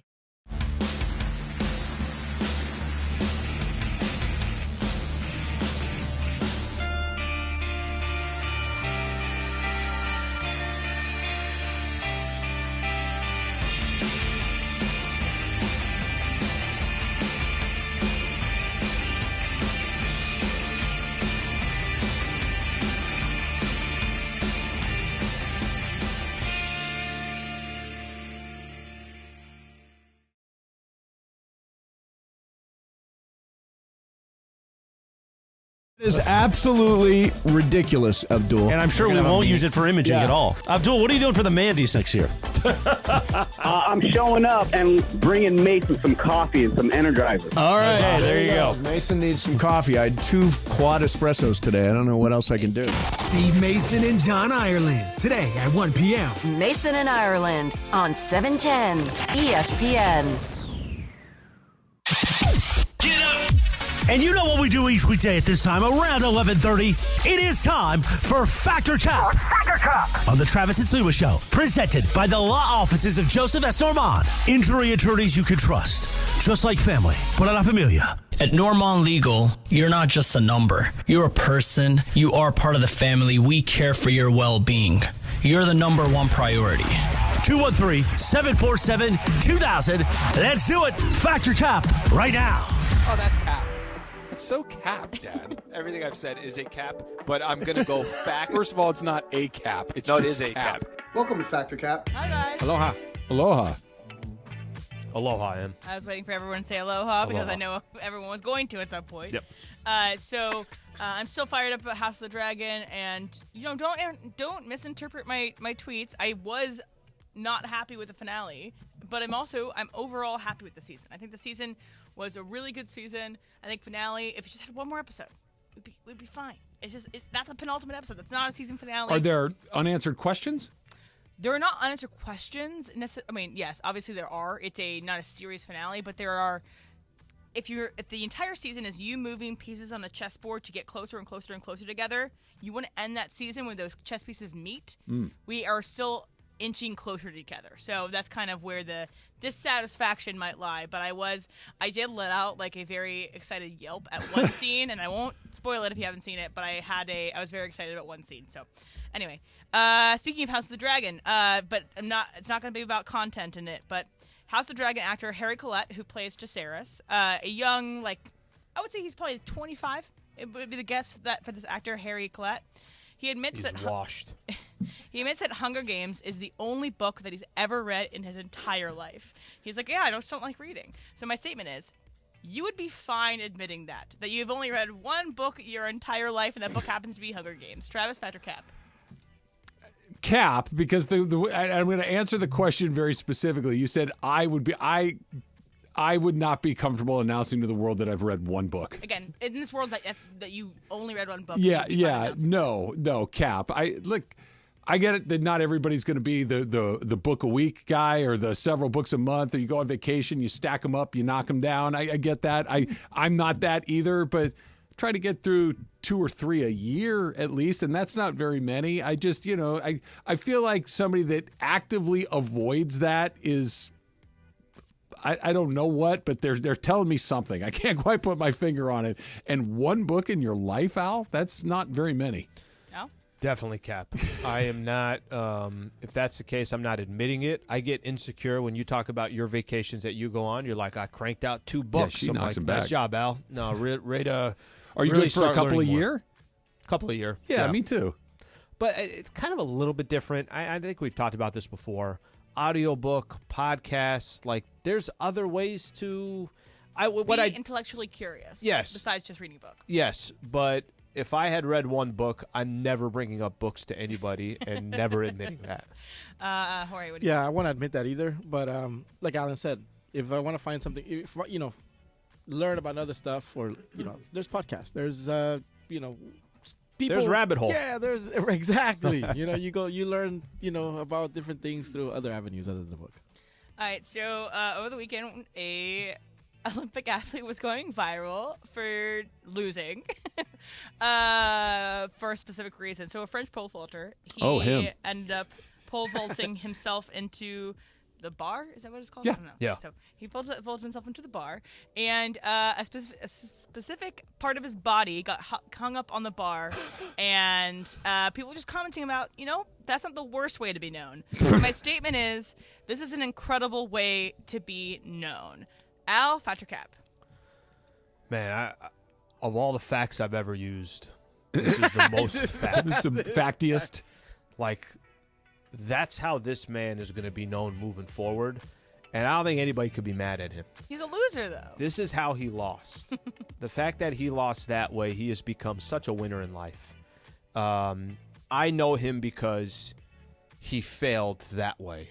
I would not have known him had he won. Yeah, that didn't happen that way. So I think this is when the man upstairs really has your back. It's moments like this, highs and lows. I'm fact on this. Wait, one. who is the football player that was doing the 40-yard dash? Oh, I don't remember his name, but I know who you're talking about. Yeah, where it was. Yeah, it came out. Yep. He had to fall on his stomach at the end. Trav, what do you think? Yeah, it's fact. Look, God doesn't give with both hands. You don't get to win the pole vault competition, but you win everywhere else, right? That I'm not entirely convinced that he didn't knock the bar over like that on purpose. That this isn't, like Slee said, it's planted. Being known as the Olympic gold medalist in the pole vault, that's cool, but do you know who he is? Do I know who he is? Nope. Being known for knocking it over with your anatomy because it's just too much is a totally different thing, and it's a lot. It's a lot, and he seems like he's comfortable with what he was given, and that's how the cookie crumbles. One of his Tinder photo carousels is going to be that still. Well, I would think probably it should be. Right? Well, we're going to remember the sharpshooter because of his skills, but we're going to know this one because of the gun. So it was one of those. Laser beam. When I it's a cannon.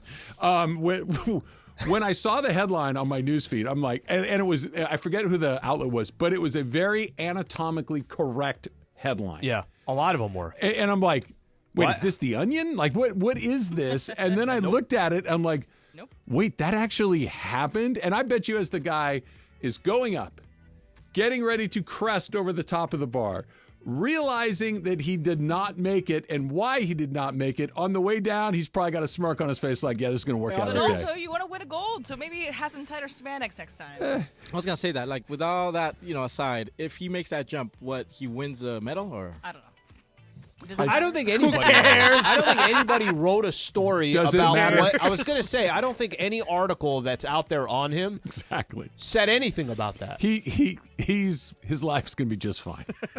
All right, so in another Olympic event, so the 4x400 mixed relay, which means that there's men and women on the same team in the relay. So as they're rounding the corner, Netherlands was at like 4th, 5th place. They were not at the top. So then Femke Bol comes around the corner, just kills it, cranking, and beats everybody else by a couple seconds. Like, I don't want to say a couple seconds, but a few lengths. So afterwards, she was interviewed, and it's this is not necessarily the voice that we expected coming out. So here's Femke Bol in her interview post-race. Putting your mind to it, you know exactly what to do indoors. How was that for you? Oh, it was amazing. I mean, it was such a strong race. We were all running so fast, multiple running in the 50s, so I knew I had to go out fast. I had Lieke in front of me, so I wanted to be in front, and I could hear halfway she was behind me, so I was like, okay, this is good, now we keep going, and this crowd is so amazing. So not I heard that edited. on Saturday at Disneyland. Well, oh boy. Yes, my statement is this is Mickey Mouse. Jorge Fatricap. Fact. The fact that he could talk like that. No, fact. I just thought she was out of breath at first. I thought this is a bit, right? It's Twitter. I thought it was a bit. real. Oh, I thought it was a bit because you see all kinds of stuff on Twitter. So I'm listening to this and I'm like, Brenda, you think this is real? She's like, that's got to be fake, right? So yeah. Cap, it's messy. It's the female Dutch Messi. And, yeah, look, Bad boys? Bad boys. Her voice did catch me by surprise because it's really, really high. But my God, was she fast. Like the way that she closed that last, what would that be, maybe 200 meters or so, she blew by half the field. And like Em said, she won decisively. Mm-hmm. Like it wasn't like she wasn't a clavicle. Noah Lyles by a no, clavicle. no. She won decisively and looked like the other women were stuck in the mud. She just blew by him. So I don't know. Maybe having a messy voice is the key to good speed. I don't know. What do you think? It's fact. The whole thing was just like watching it, seeing how she won, complete baller, give all the credit in the world. Everyone was going crazy for the Netherlands. And then the mic comes in front. I'm like, what the hell? I'm trying to connect all these pieces. But, yeah, like I said, I was at Disneyland on Saturday, and if she had a mic, I would be like, okay, this is whatever ride that's coming up. Femke Bol doesn't have my voice, and she can't play soccer, and she's not going to beat me, and I want to win the individual meters. Or what was it called? The medley. Medley sprint. I want to be the medley sprint, and she stole my bit. Mixed relay. Medley's the swim. Yes. Yeah. It's close to relay, bro. I was trying to channel my Femke Bol. She's fast. She's very, very fast. Factor Cap is brought to you by, of course, the law offices of Joseph S. Normand. You have many choices in your legal team, but family always comes first. That's a fact with Joseph Normand. Call 213-747-2000. You know it by now. 213-747-2000. That's the law offices of Joseph S. Normand. You can go online at normandlegal.com. That number, one more time, 213-747-2000. Phillies in town. Dodger Philly NLCS no, not so much. That's next. It's Travis Lee, 710 ESPN. Hey guys, it's Sedano.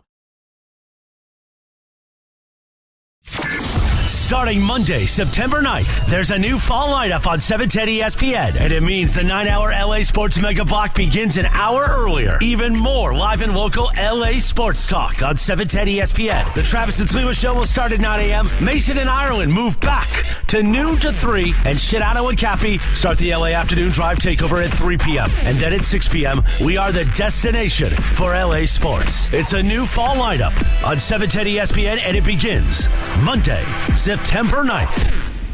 Hey, team in the nation and number one in Orange County for orthopedic and spine care by U.S. News and World Report. From the surf to the green, our world-class doctors are there, which is why more Californians choose Hoag Orthopedic Institute for orthopedic and spine care more than any other hospital. At Hoag Orthopedic Institute, there is no one better at getting you back to you. Proudly founded by premier physicians in partnership with Hoag. Learn more at HoagOrthopedicInstitute.com. We'll take a look at the golf swing. Is your vehicle due for service? Before you hit the road for that summer road trip, head into your neighborhood Valvoline Instant Oil Change, home of the 15-minute drive-through oil change. No dragging the kids into a dirty waiting room. At Valvoline, you stay in your car safe, while the expert technicians make sure your ride is in its best. Oil changes, tire rotations, transmission care, and more. Pull up, drive in, and drive out in about 15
Mega Sports Station. That's right. USC football, USC men's basketball, and USC women's basketball are on 710 ESPN. Coming this fall. 710 ESPN, the new home of the USC Trojans. It's Travis Rogers, Alan Sliwa. Day has the same person dropped off food at your house twice in one day? I don't know. Great question. Travis and Sliwa. On 710 ESPN. I think that's it, Al. That of all the ways to not win a medal, French pole vaulter guy found the best way. Hey, did you win? No. What happened? Well, I mean, I'll show you the video. Yeah, I couldn't get over the bar. Clip it with your foot? Nope. Your elbow? Nope. What happened? Here. Well, rather, go find out for yourself. Play the video. Yeah, you don't have to look. Every person I would meet moving forward, I'd just be like, "Nice to meet you." You don't have to look closely. It's fine. Just like with John Hamm. Yeah, right. I mean, look, there's some people just a little luckier than others, I guess, along the way. I like that you went on one ride at Disneyland, Slee, and that it cost you 2 hours on the freeway. Yeah, that's terrific. Love Space Mountain. It was worth. So I like it. Ride. I like it when you go and all the lights go by your head. Yeah, no, it's a good ride. I like that your nephew, that your nephew was able to kind of experience that fear that comes along with going on that ride for the first time. That's fun, and then you realize like that's the most fun you're ever going to have. There's a lot of like the Star Wars era, which I don't think I've really spent that much time, but those take forever. So I'm like, okay, if I'm making an executive decision here, all the way back there. Executive decision. We're going Space Mountain. We're getting out. They stay all day. They stay till about 9:30 at night. The fireworks. So they were there good 13 hours. That's the way to do it. That's a full day. That's a full day. Yeah. You've got to milk that thing as long as you can. You're a little more strategic how you go. Yeah. You go in the afternoon, and you're might to 6. Yeah. Yeah. So what's her like window? Can she do 8-10 hours? Can she not? She can. Yeah. Could she do 12 or 14? We haven't tested that. Yeah. Yeah, I'm pretty sure she can. When they get to be like 8 and 6, right? And it's like they never want to leave until you have to leave, and then they have a meltdown, and then you have that horrible walk back to the car that almost ruins the entire day. Like you've had 14 hours of great family memories, getting to do things really fun with your family, and then the meltdown happens. See, when we get there, we see families carrying their kids already because they're on a nap. Oh yeah, or they're laying on the blanket on the floor somewhere because they're wiped, And I'm like, man, like we're fresh. We're Disneyland's like just a couple more hours, guys. Well, like you said though, if you don't go, like we're very fortunate that we have access to this frequently, but if you do not. And you're going to go once a year, maybe. People are flying in from different parts of the state, other parts of the world. Yep. Right? And if you're there for a couple of days, you're not going to go for 4 hours. You're going to go for 14. Yep. 2 days in a row. Yep. In August. Imagine when it's rains. 100. Imagine when you fly in and it's raining, you still have to go with your dad. Have you ever been to Disneyland in the rain? It's a trip. I took my day during the rain, yeah. It's not the worst experience. I was going to say, I would think that there's some great advantages. It is. As long as it's not pouring. Yeah. If it's just kind of gray, maybe drizzly, misty, light rain, it's actually kind of the perfect time to go. Except we had meshy shoes. Like we had shoes that were like kind of walking shoes that kind of meshy. And she's like, Dad, my feet are wet. I'm like, darn it. Yeah, well. I didn't think about that go one. Go into get the little hand blower and dry off her socks and get going. And then it gets wet again. Yeah, 3 minutes. Buy another there you go. Half hour, an hour or so along the way. I just saw this come through because it's not like super breaking news, but the American Sports Story, Aaron Hernandez, the FX Ryan Murphy series, similar to the OJ Made in America. Wait, no, that's OJ. Yeah. The People versus OJ Simpson. That's what I'm talking about, not Made in America, the fictionalized version. They have a premiere date for Aaron Hernandez, A Sports Story, and it's going to be September 17th. Oh, soon. So it's soon. So it's taking a little over a month, right when football season's starting. So we're in the football fever. Do me a favor, Em. I'm sure it's on IMDb. Like, give me some casting. Who are playing some of the more prominent roles? Patrick Schwarzenegger is playing Tim Tebow. Okay. So it's Arnold's son. Yeah. Let me see who Hernandez is being played by. Josh Rivera. I don't know who that is. I don't. He doesn't pop off to me as people I know.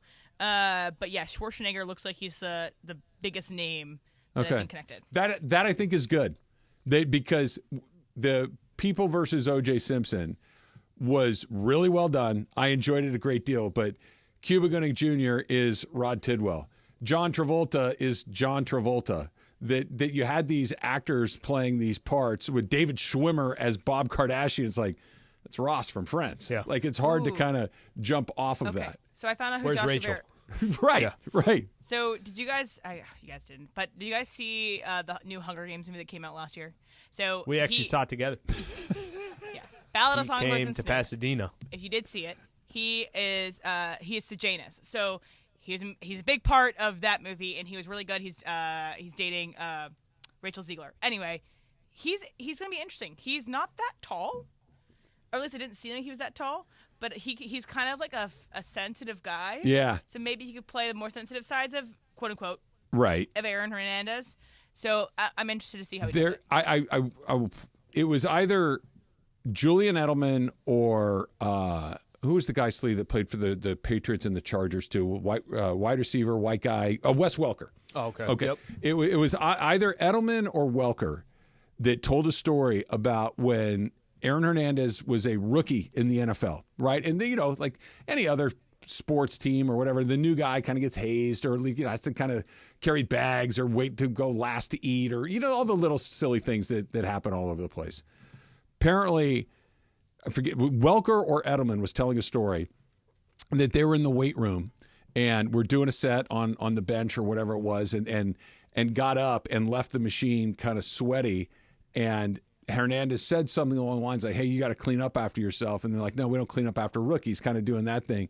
And Hernandez basically said, you're going to clean it up or else. And he realized that even though that kid was a rookie, he wasn't playing around. Like that was how he goes, yep, we cleaned it off. That even as a younger player, brand new in the league, you knew not to mess with that guy, that he was a very different guy. Even by tough guy football standards, Sure. He was wired a little different. I think that obviously the key for this that wasn't really an OJ is that they had to have him playing football. They had to have the football look good.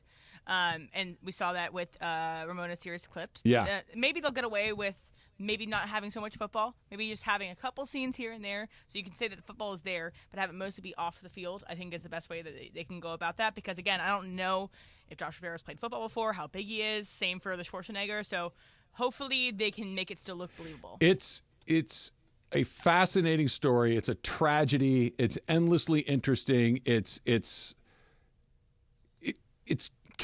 deeply compelling content, for lack of a better word. I know it ends with several people being killed, but that an NFL player, an active NFL player, was thought to have committed multiple murders is just bonkers. And it wasn't even like they were that well concealed. They were just incredibly sloppy. I can't wait to see it. I'm really looking forward to it. Yeah, that's one. I think there's obviously you hate the story, you hate the details of it, but it's a story like that yeah, it's captivating. That's okay, I will go out of my way to watch that. And certain docs like you and I have talked about, and I just use 30 for 30 as an example. Some of those 30 for 30s that are out there, it's not about, oh my gosh, can you believe what this player accomplished on the football field, or oh my gosh, what this player did as a baseball player. No, it's the random ones that kind of come out of nowhere, that we were watching this guy in the league for X amount of years and wait, he did what? It's that stuff that we want an answer to and we don't really have an answer to. That's always the most interesting. It happened recently. Like this, sometimes you'll hear one of these stories with these fantastic tales, and it happened 75 years ago. And you're like, yeah, I mean, I don't know about you guys, but I vividly remember the manhunt for him. I vividly remember the trial. Oh, yeah. I like all of the things leading up to it were very recent, and to kind of go through it again so quickly is going to be. And Ryan Murphy, by the way, it's super sensationalized, but it's always pretty good. Like, and it always starts out really strong. Yeah, he's laying the plane and every single thing. But I think he does better with his quote unquote biopics than he does for his totally new shows. I'm excited to see it. All right, Dodgers back home after a series up in Oakland. They're taking on the Philadelphia Phillies, and I think for most people's money, the Phillies and the Dodgers have the two best teams. Only not today. That's coming up next. It's Travis Slee, 710 ESPN. The biggest Really excited to see the new schools come into play at the Coliseum. Obviously, you're going to have Notre Dame to finish the season. That's always a special game. But seeing Nebraska showing up, Penn State showing up, LSU at the Collie, that's what I'm really looking forward to. I think both programs, the men's football program and the men's basketball program, are moving in the right direction. And the women's basketball program at USC is going to be ranked top 5 next year. So it's a great time for the USC Trojans to be back on ESPN LA. I'm really curious to see, what does USC football look like without Caleb Williams? What are the adjustments that Lincoln Riley makes? And what is the defense going to look like in the non-Alex Grinch era? New conference, new quarterback, just really fired up on the football side. New head coach for basketball, so almost like a really new team, which is going to be awesome. And then returning to prominence for USC women's basketball, to be back to where USC women's basketball is. I'm super excited to see Juju in her second year, but just the rest of the players continue to grow under Coach Godley. This beautiful thing has been up since the first time SC was here. But guess what? USC is back! And once again, this means something for us. Pumped for this season. USC Athletics back on 710 ESPN. Hey, ESPN LA listeners, it's John Ireland. You want to play golf with me and corporate Greg Bergman? You can, thanks to Terranea. If you listen to the show, you know Terranea is my favorite place in the world. It's like going to Hawaii without getting on a plane. Well, you can play golf with Bergman and I at the links at Terranea, and then we'll buy you lunch. Here's how you win. Send a video of your golf swing to @ESPN Los Angeles on Instagram or on Twitter. We'll take a look at your golf swing. If you impress us, you'll be playing golf at Terranea with me and Bergman, and then we'll buy you lunch. And you can eat, all you can drink. We don't care. We're not paying.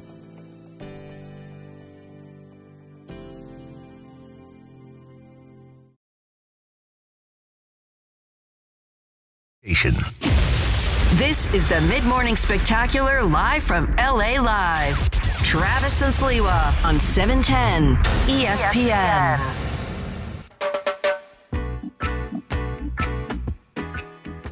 You would think in your 50s that your odds of becoming an Olympian are low, right? Very, very low. I think I found a lane for me, though, Slee. I think I found something that might... Horse? Walking? Not walking. Not a horse is terrifying me. I can't get anywhere. Did you guys see Snoop feeding the horses last night? The horse. It was great. He said he's terrified of horses. Very, very funny. And because he has a whole history. Last time he said that the horse was sea walking out there, and then that got viral, and then he's gone back and seen more horses. It was great. I think I could be the guy that stand next to the archery guy and looks through the binocular and says, "Nope, you missed to the left." Is it kind of like a caddy in a... I don't know golfing? what they do, but they have it's binoculars are the two things. This is like a telescope. It's only got one, but it's upside down. It's shaped like a Viking horn almost. And the guy shoots the arrow, looks at his buddy, and the buddy will go, "Nope, left." There might be a little more to it than that, but as far as I can tell, high, low, left, right. That's all you need. I could, and they're out there. They're right there in the middle of the competition. I think I could do that. I want to be the 6th assistant coach for the USA basketball team because USA is not going to lose. Well, yeah. And I'm 6th on the depth chart. You probably have to actually do work, right? At some point, you got to tape an ankle. There's no way Eric Spoelstra is looking down at the 6th after Steve Kerr, Spoelstra, all the way down. The 6th guy has to be a real guy. Gatorade for well, yeah, Braun. but you got to. I can sit there and smoke a cigarette and not even get off my chair and do the archery thing. Yeah, like it seems very low stakes. The problem is I'm going to get Braun the wrong flavor Gatorade.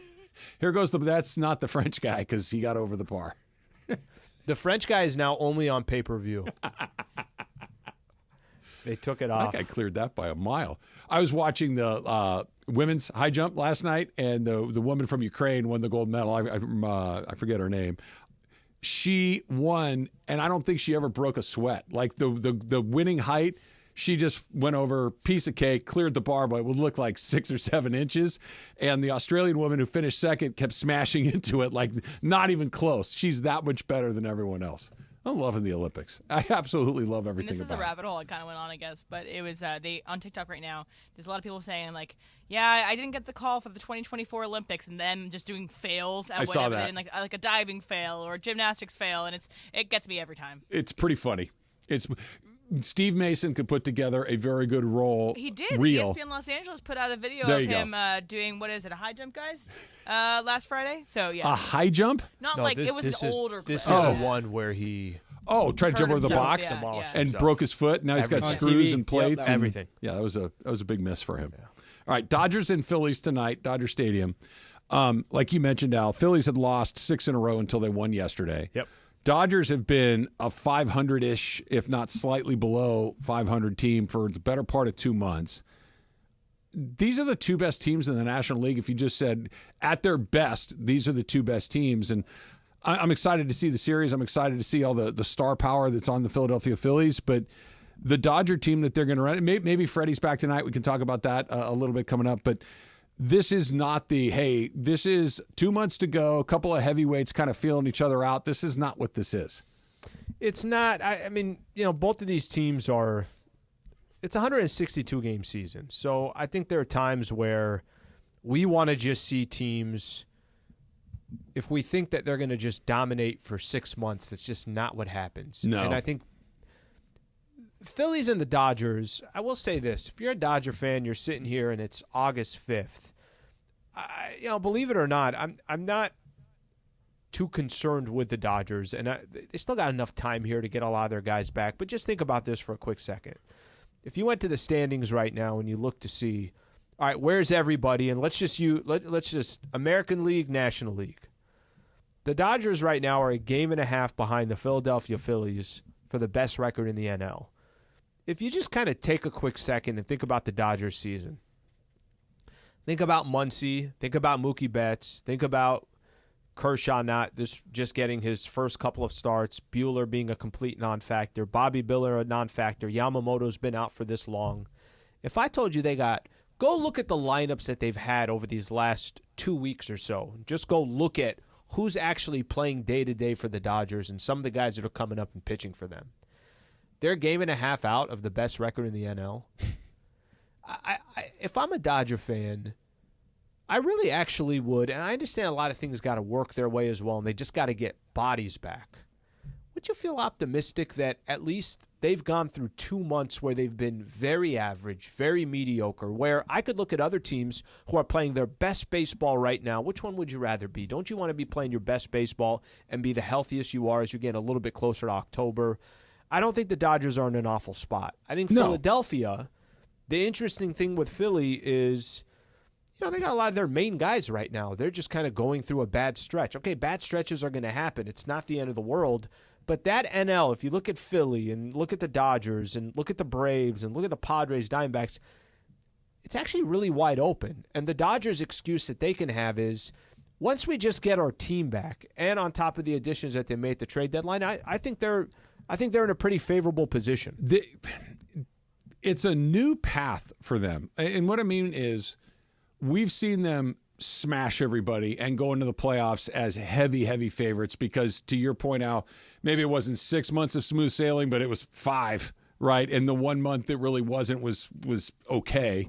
This is the first time we've seen them go through where there's been some highs, but there's been some real lows in this season. We've seen them have a tight division race with the Giants a few years ago where it went down to the last weekend of the season, and they were playing really well. They won 105 games, but it was neck and neck the whole time. So they had to hit the gas all the way down the stretch. We've seen that. That didn't really work out the way that they wanted it to. This is, and I really don't think 1 + 1 = 2 in any of this. I don't think if you do this, lay in the weeds until the middle of August and hope to get healthy and hit the gas. Sure. There is no secret sauce to any of this, but at least this is different because I think, to your point, and I kind of tried to get at this with Oral when we talked to him on Friday, which was, if the season is ebbs and flows and you're in highs and lows during the season, you want to be as close to that high point as you can be, or right as approaching the apex of that as the playoffs start.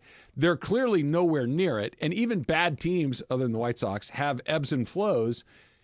if they're in an ebb right now, it's got to start to flow sooner than later. And it will. They have. I think so the too. Talent is there. It's just Mookie will come back. Mm-hmm. He's going to play again.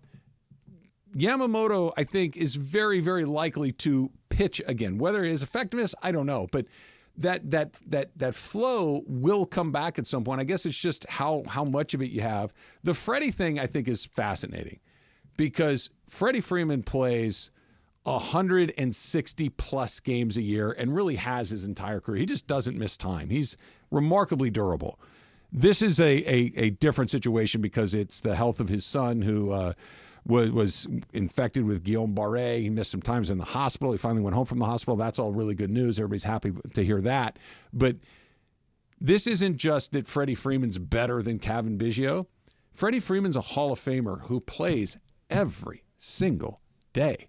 And because he's so steady and because the fluctuations in what he does are very, very small, it's only when you have him – what has he missed, a couple weeks or close to it? That you really start to appreciate what he brings to that team. We know he hits 300. You know he's going to hit 20-some-odd home runs. You know he's going to have 40-some-odd doubles, drive in 80 to 100 runs. Like, you know it, but all of a sudden it's not there. It's a huge difference. I think, think about before the season started. Think about the way we looked at the Dodgers, and it was, oh, my gosh, you're adding this player and Shohei, and you already got Freddie, and you already got Mookie, and you already got this, you already got that. And I think we looked at the offseason as this was just going to be smooth sailing for the Dodgers. And frankly, why wouldn't you think it's going to be smooth sailing for the Dodgers? It's been anything but that. And there have been some ups and there has been some downs. And the Freddie Freeman is a good example of now you could maybe appreciate Freddie even a little bit more, even though we all appreciated him as much as we did. I think the season that they're having, this will benefit them in the long run. Maybe I'm wrong. Maybe they get into the playoffs and nothing really changes. I think if you're trying to be optimistic, yeah. But it's been so rocky, and they're still where they need to be. It's been so rocky, and that's with a ton of players that are so important have been out. Eventually, I think these guys are going to come back. And if you look at Philly, so Philly beat Seattle yesterday. All their guys are there. Yeah. Everybody's there. They just went through a tough stretch. Dodgers, you haven't been able to say that for 2 months. You haven't been able to say that. I mean, if they had everybody, let's just say the Dodgers didn't deal with injuries, guys were there, and basically they were on pace to win 110 games. Does that matter?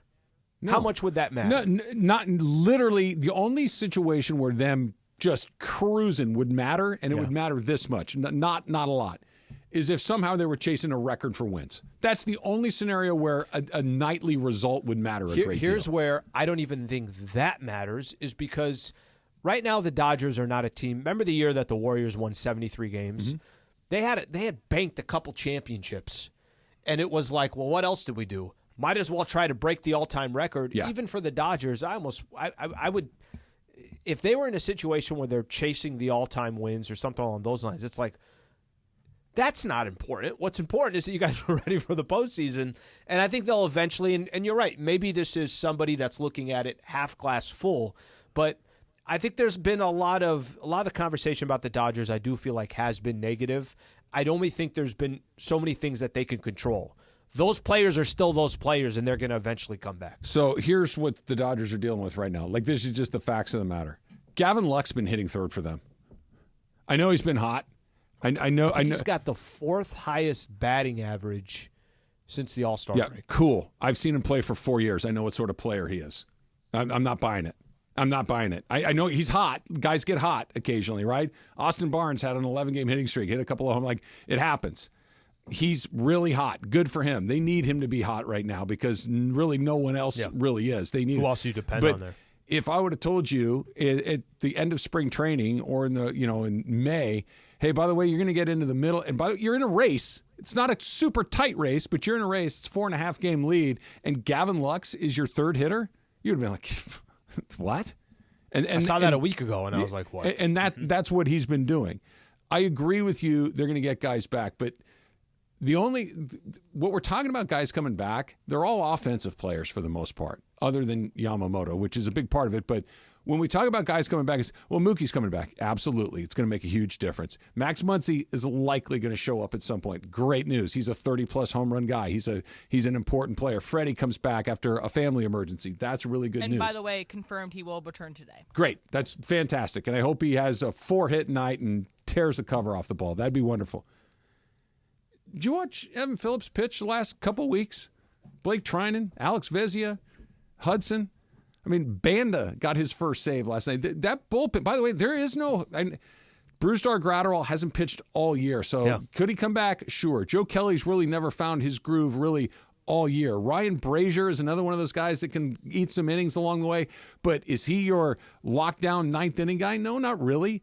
Like, the bullpen that you have is the bullpen that you have, with one or two, moderate exceptions, maybe Graterol being the one that might make a little bit more impact.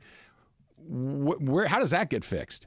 Yamamoto fixes the rotation to a degree. Glasnow, Yamamoto, Flaherty. Okay, we got a fighting chance. These guys aren't going to pitch 8 innings every game. And even if they did, who pitches the 9th? And who pitches the 8th? Who pitches the 7th? That bullpen has been bad for a month. And taxed. And way overtaxed.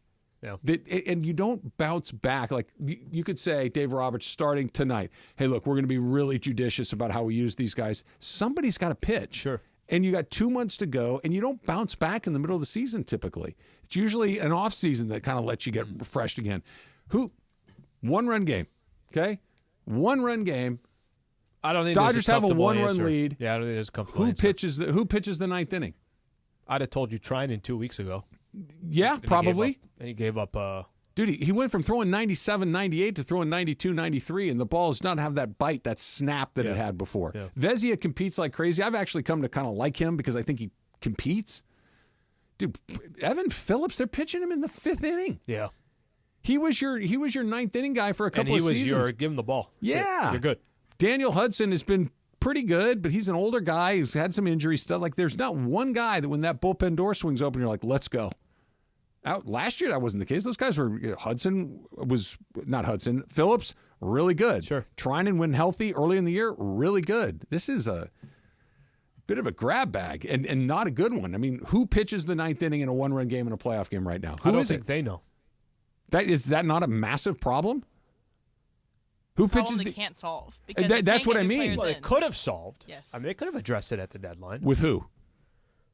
Padres went out and got a closer. They already had a closer. They did, and they got good. And they got other bullpen guys. Ray's a guy, but they're not locked down. They're good. Put it to you this way. If you said to me you want the Padre bullpen or the Dodger bullpen today, I'll take the Padre bullpen. I think that it's healthier, it's deeper, it's all those things. But it's not like there was Dennis Eckersley out there ready to move. There was no Mariano Rivera. These were moderate moves, and they didn't do anything. And there is no answer to that. You got to hope that Blake Trinan finds it again, that Evan Phillips finds it again. And that's a big, big question. Football this month, right? SC plays this month in, is it September 1st? September 1st. We just LSU. missed. LSU. Why do we not ask this one particular question a little more loudly? That's coming up next. It's Travis Lee, 710 ESPN. You never have to miss a moment of LA.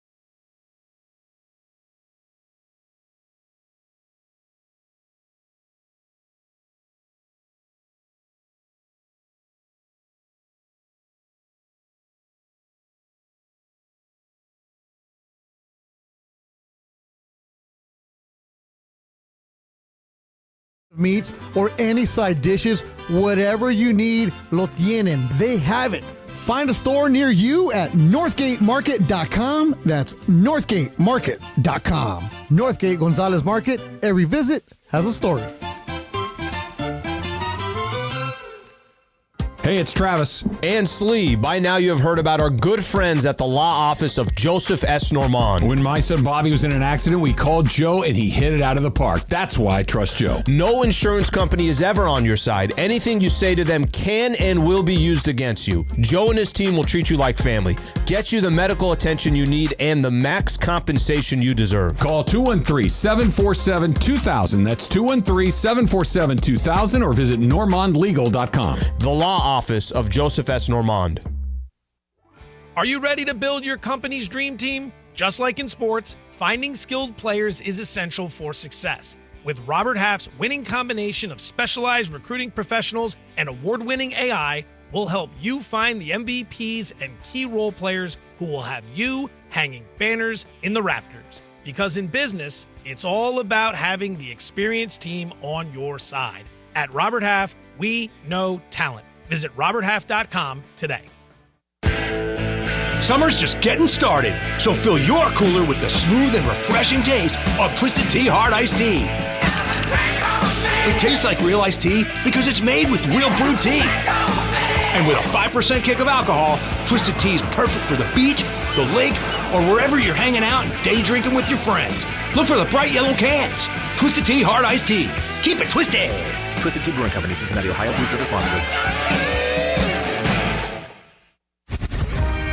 Team USA is going for the gold in Paris. USA! It's time for a Summer Games medal count update.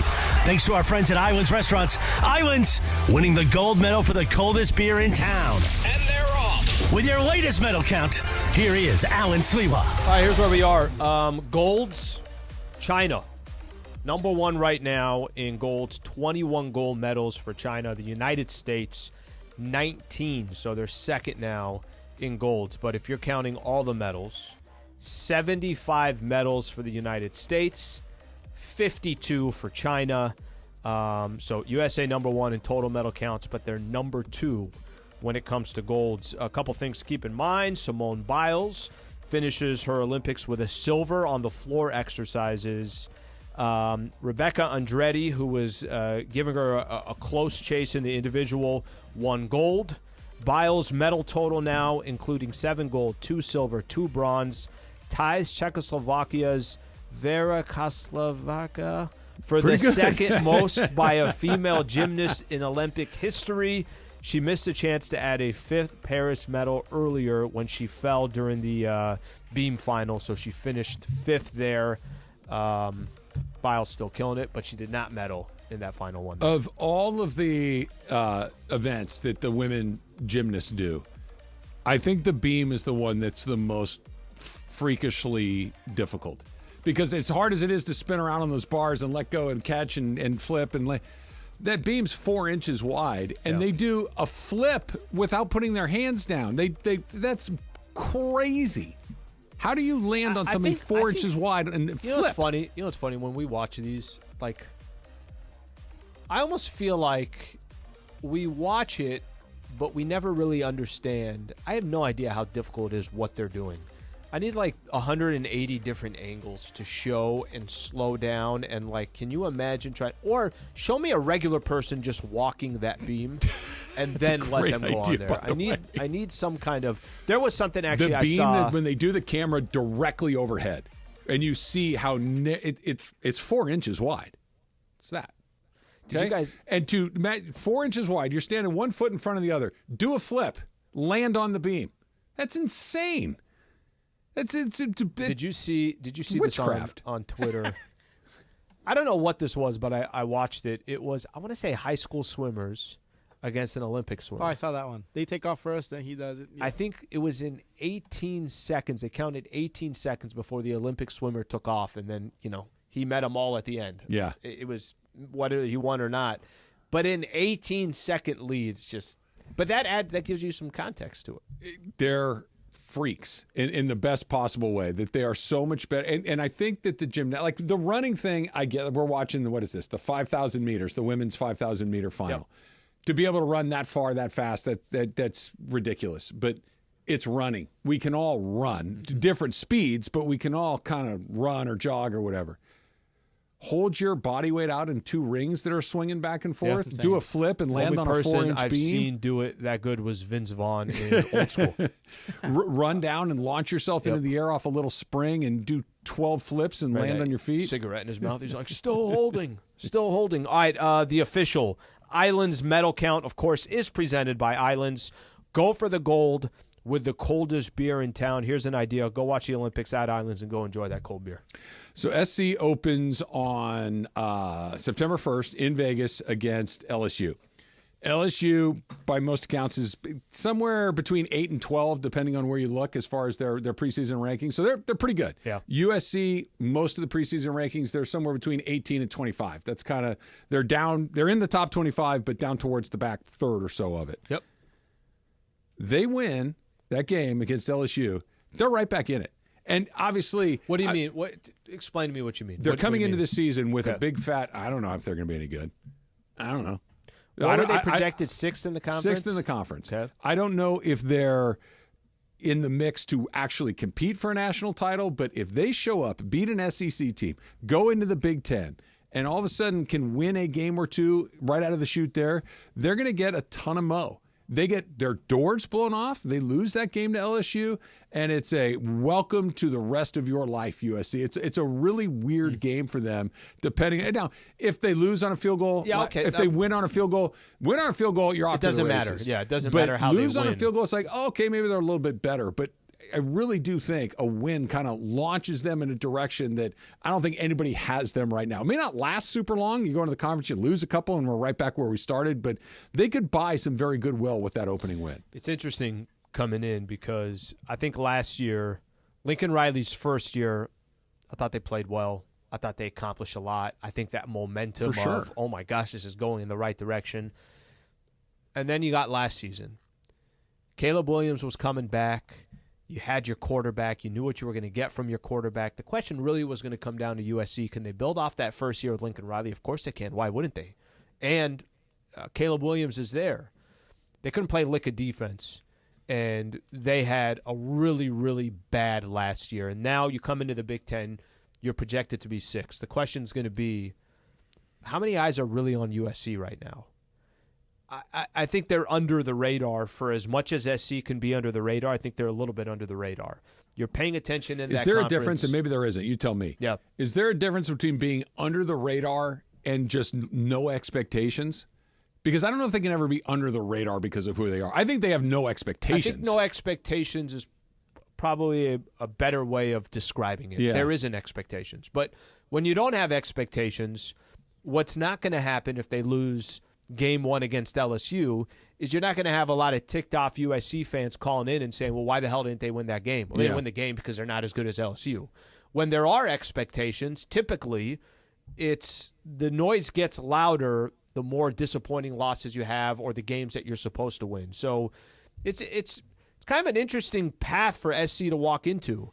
If they end up struggling this year, I don't think that's going to be a surprise. If they end up having a good season, that will be the surprise of the two. Is this entirely dependent on the quarterback question? Because I feel like we just don't know much about Miller Moss. We've only seen him in a bowl game, which, again, you never really can trust a bowl game because who knows who's playing on either team. So is that the biggest question? Because we haven't had that question about Lincoln Riley or about USC in years. I think the question, and it's a fair question, can you play defense or not? Are you giving up 27 points a game, or are there going to be games where we were in this game because our defense got stops? That, to me, is the bigger question. But, of course, we don't Without have a quarterback, they won't even have a chance. Yeah. I think that we're not asking the question that you're asking him is fascinating to me. But that's not – I hate that. That shouldn't be the recipe to win. We have a good quarterback that's going to keep us in the game because they had a Heisman Trophy Well, it wasn't winner. the recipe to win last year. It wasn't, and that's my point. My point is I'd rather out. have a defense that's hanging around and keeping you in games. To watch? Then you turn to Iowa. No. My point is that I don't want a Heisman Trophy winner from a quarterback position, and I'm giving up 40 points a game. Yeah, no. I mean, of course not. But I think the fact that we're not asking about the quarterback is fascinating because think about it.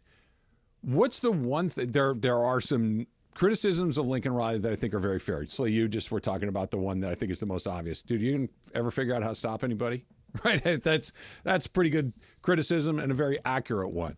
Whether or not he wanted to swim in the SEC or the Big Ten or LSU, I think that's a fair question to ask. But since he took over at Oklahoma, the one thing that is just locked down, Baker Mayfield, Kyler Murray, Jalen Hurts, Caleb Williams, like not just good ones, 3 Heisman Trophy winners. Jalen Hurts is a successful NFL quarterback. We could debate how successful, but is that why we're not asking him? Is just because he has been so good at that position, you just assume that he knows what he's doing there? Because to your point, Slee, to say, hey, are you ever going to build a defense against that?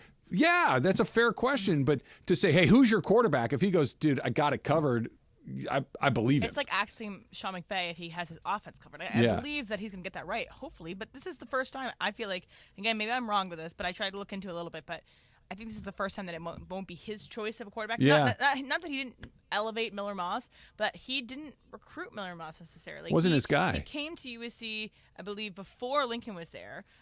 Every other time besides Jalen Hurts, it's been a guy that he's anointed. So I think that if Lincoln Riley can make something out of Miller Moss, I think that is another part in him of being like the quarterback whisperer for college football. But without a quarterback, even if their defense is good, they're dead in the water. They're not competing in the Big Ten without a quarterback. No, nobody's competing unless you're Iowa, like you said, Em. But the Malachi Nelson of it all is really fascinating because that was the guy that he had his eye on. That was the guy that he won the recruiting battle. Everybody in the country wanted that kid. He was the prize of the recruiting class at that position. SC got him. Caleb Williams, Malachi Nelson's the guy waiting to go. Poof, gone. Like he never really made a ripple at USC. He's at Boise State right now. And I remember last year when they were going into their bowl game, it's kind of like, yeah. And after the bowl game, it's like, well, Miller Moss tore it up, and he's going to have a chance to compete for the starting job. And he mentioned 2 or 3 other guys. That kid's name never came up. I remember we talked about it here. I'm like, what happened to Nelson? He's gone. That's why I think your question, Emily, is fascinating, is because he had his guy that clearly something happened. I don't know what it was, but he's no longer the guy. And now you're taking a guy that's been, you're around campus for a long time and haven't really played a ton. That's oddly telling in its own way. Looked really good when he got a chance to play, so maybe he's got to figure it out. But I don't know. You are right on the timing. He came early 2021. Yeah. Lincoln Riley came late. Yeah, it's that position is, and think about Oregon. Oregon went out and got the kid from Oklahoma, Dylan Gabriel. And Oregon went from Bo Nix, by the way, came from somewhere else, goes to the NFL. And Oregon didn't say, okay, who do we got on our roster? It's like, okay, we'll take him from Oklahoma. And they brought him in, and they're a consensus top 4 or 5 team going into the season. That SC just kind of rolled with it is interesting. Is it because of, if you're the top quarterback in the country and you have all these options in front of you, obviously a lot of money on the table in front of you, do you go to USC because, Lincoln Riley can anoint you as maybe the next Heisman candidate, but also you're going to lose. You might not win, compete for a national championship. You might lose, and also I can get paid a lot of money at X school. Yeah. So was there losing kind of a detriment to getting another quarterback? It's an interesting question. I think players, when they decide to leave, right, when they decide to go to the next place, it's reps, it's time. And then after that, like if you're Dylan Gabriel at Oklahoma, he was going to be the quarterback at Oklahoma. If you probably look at Oregon, I'm going to still be the quarterback there, and I got a better chance to win, I'm going to go there. But most of these, the reason that DJ, Emily, help me. DJ Uiagalelei, he's at Florida State now, I think. He's been all over the place. And it's because, I can't get time here. It didn't work out here. Oregon State dropped out of a conference. I got to move over here. Usually it's more a matter of I got to get on the field and get snaps than it is, hey, they're going to go win a national championship. Because anybody that's in a position to win a national championship, they've already got a guy. Yeah, of course. Right? Typically. Mm-hmm. I guess Oregon's the exception to that. But it's has losing affected Lincoln Riley's reputation? I mean, it didn't help, right? But if you're a quarterback, I think, can you really go wrong with Lincoln Riley?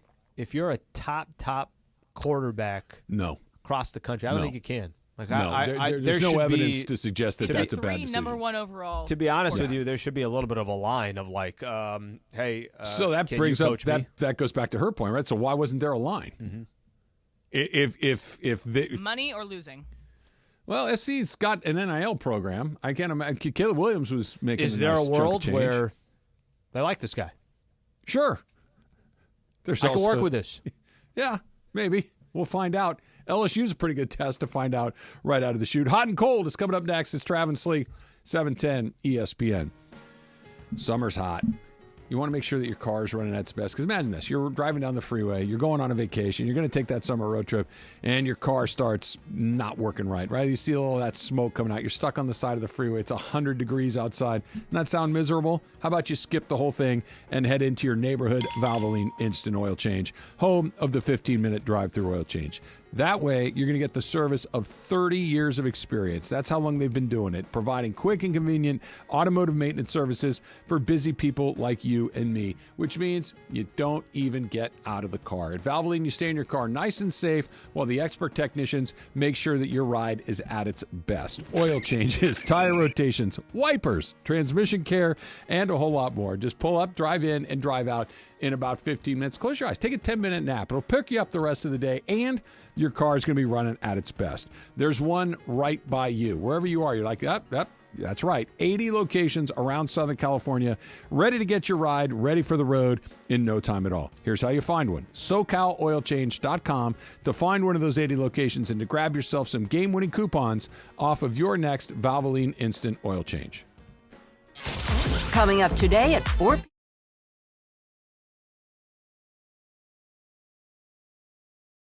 Hey, ESPN LA listeners, it's John Ireland. You want to play golf with me and corporate Greg Berkman?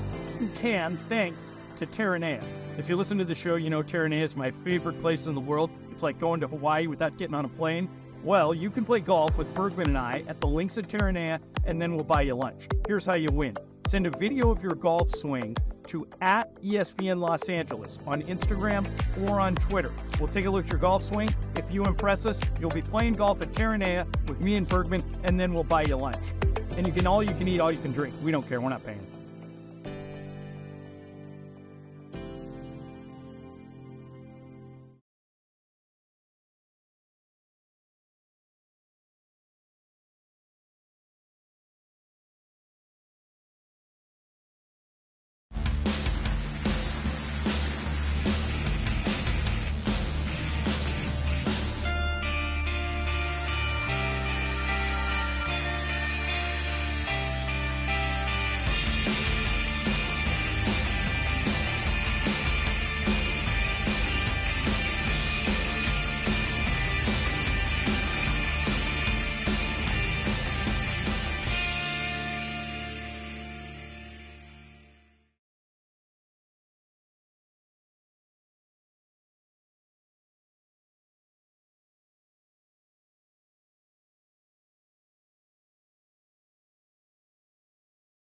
Computer Aid, whose work is helping solar community hubs with tech and AI literacy skills to empower remote, displaced, or disconnected communities around the world. Help Dell make a difference and shop AI-ready PCs powered by Snapdragon X Series processors at Dell.com/deals. That's Dell.com/deals. Accident or injury, call Jacob and Ronnie. Call Jacob. Hey, it's Mace. Let's talk about trust and respect. Respect is a word that follows Jacob Emrani everywhere he goes. Over 27 years, Jacob has built a legacy of trust and respect. The insurance companies and attorneys respect your case when they see Jacob's name on it. After an accident, you can trust Jacob. Your case will get the respect it deserves. So call Jacob, 844-24-JACOB, or go to calljacob.com. That's calljacob.com. Call Jacob. Madame Giselle senses a change in your future. Is it a promotion? I see a door opening. Ooh, to a corner office? There's a creature. Beady eyes, lots of hair. Is it my boss, Dave? No, raccoons everywhere. Your RV door is open, and they're chewing everything. Not a problem. I'm covered by Progressive. Do you see a bigger paycheck? Customize your coverage with Progressive's Pest Damage Protection and be prepared for the unexpected. Progressive Casualty Insurance Company and Affiliates. Pest damage protection available for RVs less than 6 years old. $250 deductible applies to any claim. Did you know your skin is the largest organ of your body? Huh? That's why you should shower with Old Spice Super Hydration Body Wash instead of plain old bar soap. Love your skin by super hydrating it with vitamin B3 and glorious notes of vanilla and shea. Did you know that my super hydrated skin is the second largest organ of my body? The first is my heart. Old Spice. Men have skin too. Old Spice Super Hydration Body Wash. 24/7 renewing moisture with daily use. And it is Travis and Sliwa. As you know, we've welcomed the new partner here at 710 ESPN, Next Gen. Next Gen, the official AC, heat, and plumbing company of SoCal sports fans. You're as cold as ice. Call 833-3-NEXTGEN, NEXGEN, or visit nextgenairandplumbing.com. Time for our feature we do 3 days a week at 12:30 p.m. Who's hot? Who's cold? Thanks to Next Gen.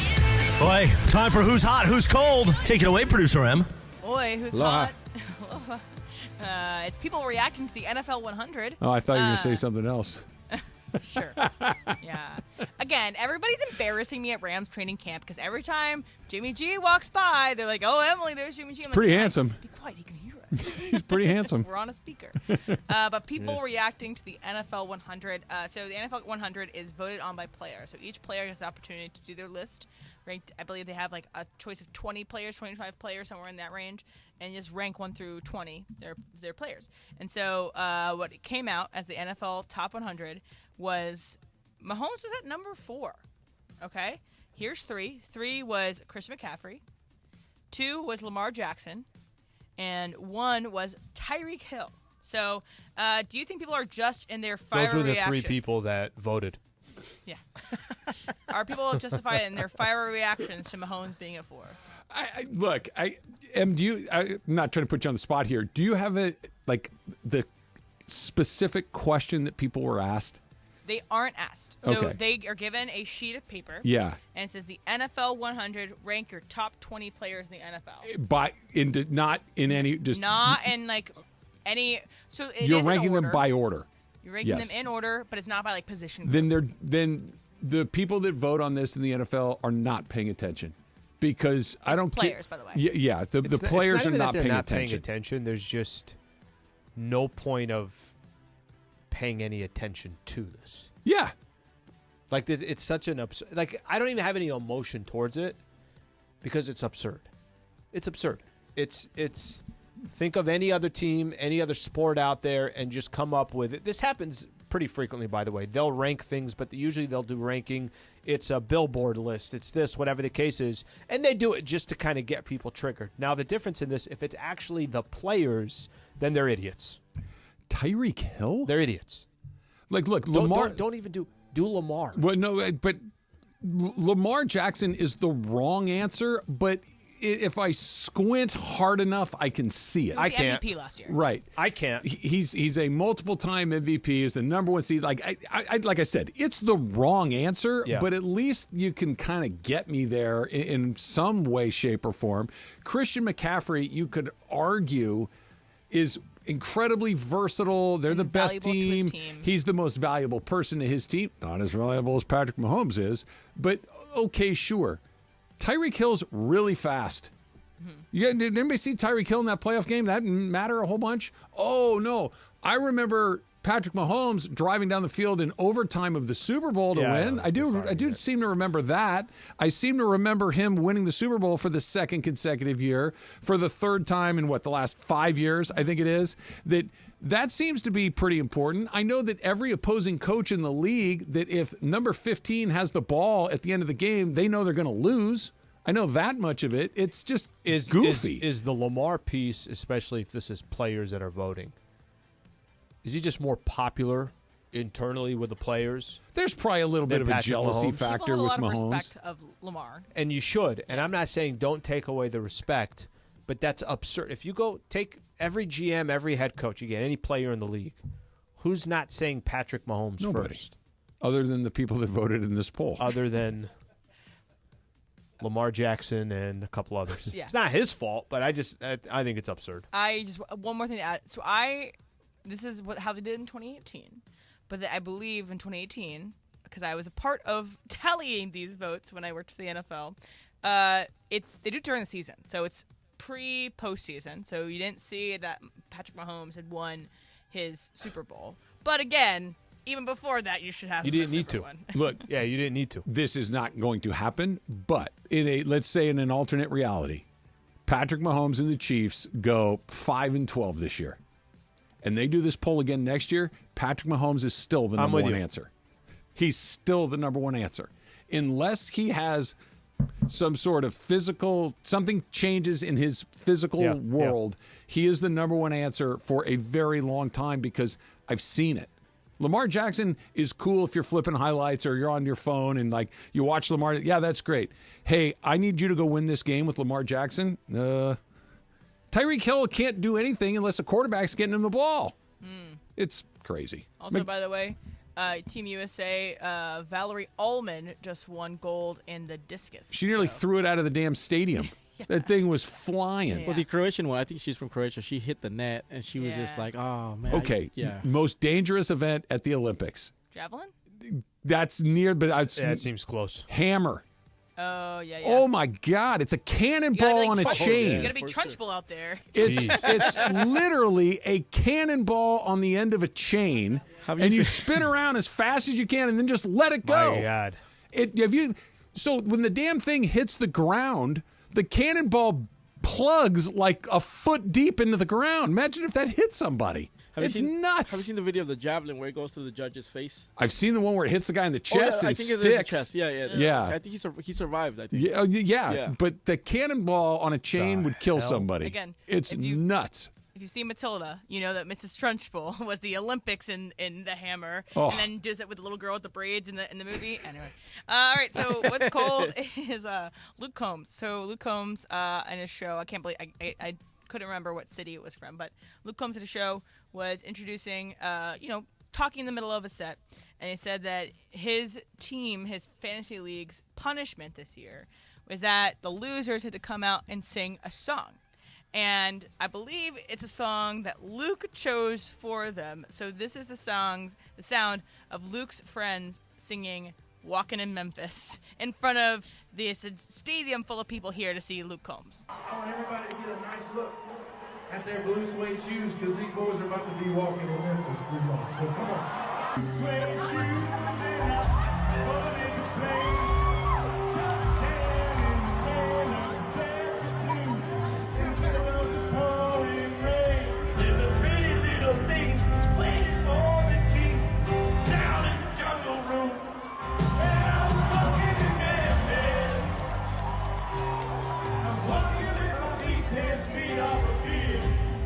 So, they had fun with it. They tried their darndest. Do you think that Walking to Memphis is your go-to karaoke song if you don't know how to sing? It's a hard song to sing. Yeah, I don't know if I'm doing that. That's a hard song to sing. It's like trying to find it's not Celine Dion, but it's, Yeah, we don't need those. No, okay. I give anybody that's willing to get up in front of a crowd and sing when you're not a good singer, that's a big ask because that is a very, very specific skill. Am I the only one that thought of this? What happens if Luke Combs would have finished last? Because singing in front of people can't be the punishment. He's a professional singer. Maybe they change it for each person, or like if he wins it, then he doesn't have to. Yeah, they probably give him a real punishment. And by the way, that's not a great singing voice. That could have been a lot worse. And I'd imagine his buddies probably had a few. They're probably having a good time. And they rolled out there with a cooler. Yeah, they rolled out. There you go. And they were having a good time. At some point, you just kind of let it rip, and who cares? And it's over with, and then you got a great story. Good for those guys. And I want to know what Luke's punishment would have been. Have you guys ever done that? Like sang just? I'm not kidding when I say this. Yeah. It's my greatest fear. Trav sold out the Hollywood Bowl. that singing in front of people, I can't sing a note. Not a single note. But like karaoke, have you ever done karaoke? No, and I never would because like I can sing bad on purpose like I do on the radio. Like but I know it's bad. It's supposed to be bad. It's not a big deal. But if you said to me, you have to sincerely try to sing this song, no, nothing. I'd rather do anything. Or he can do it. I'd rather try to catch the hammer throw at the Olympics. Can you sing? Heck no. No? Emily, you say you can sing a little bit.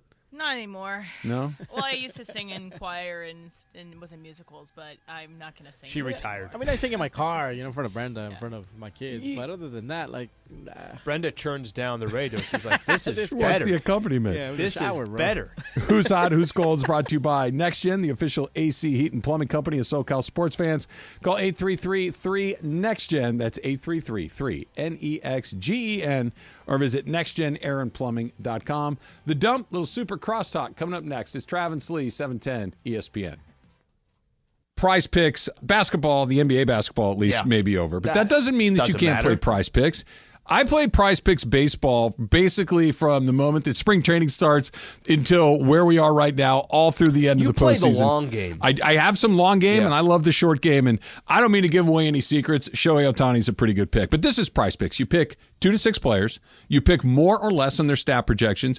And if you get it right, you can turn $10 into $1,000 on Prize Picks. Here's what's cool about it. You don't have to be watching your team, but you can. You don't have to be watching your specific squad to a certain sport. You got the WNBA, you got Major League Baseball. You could even look, and I think there's this adds a little bit of drama to what we're doing. Go look at the... Hey, ESPN LA listeners, it's John Ireland. You want to play golf with me and corporate Drake Bergman? You can, thanks to Terranea. If you listen to the show, you know Terranea is my favorite place in the world. It's like going to Hawaii without getting on a plane. Well, you can play golf with Bergman and I at the links at Terranea, and then we'll buy you lunch. Here's how you win. Send a video of your golf swing to @ESPN Los Angeles on Instagram or on Twitter. We'll take a look at your golf swing. If you impress us, you'll be playing golf at Terranea with me and Bergman, and then we'll buy you lunch. And you can all you can eat, all you can drink. We don't care. We're not paying.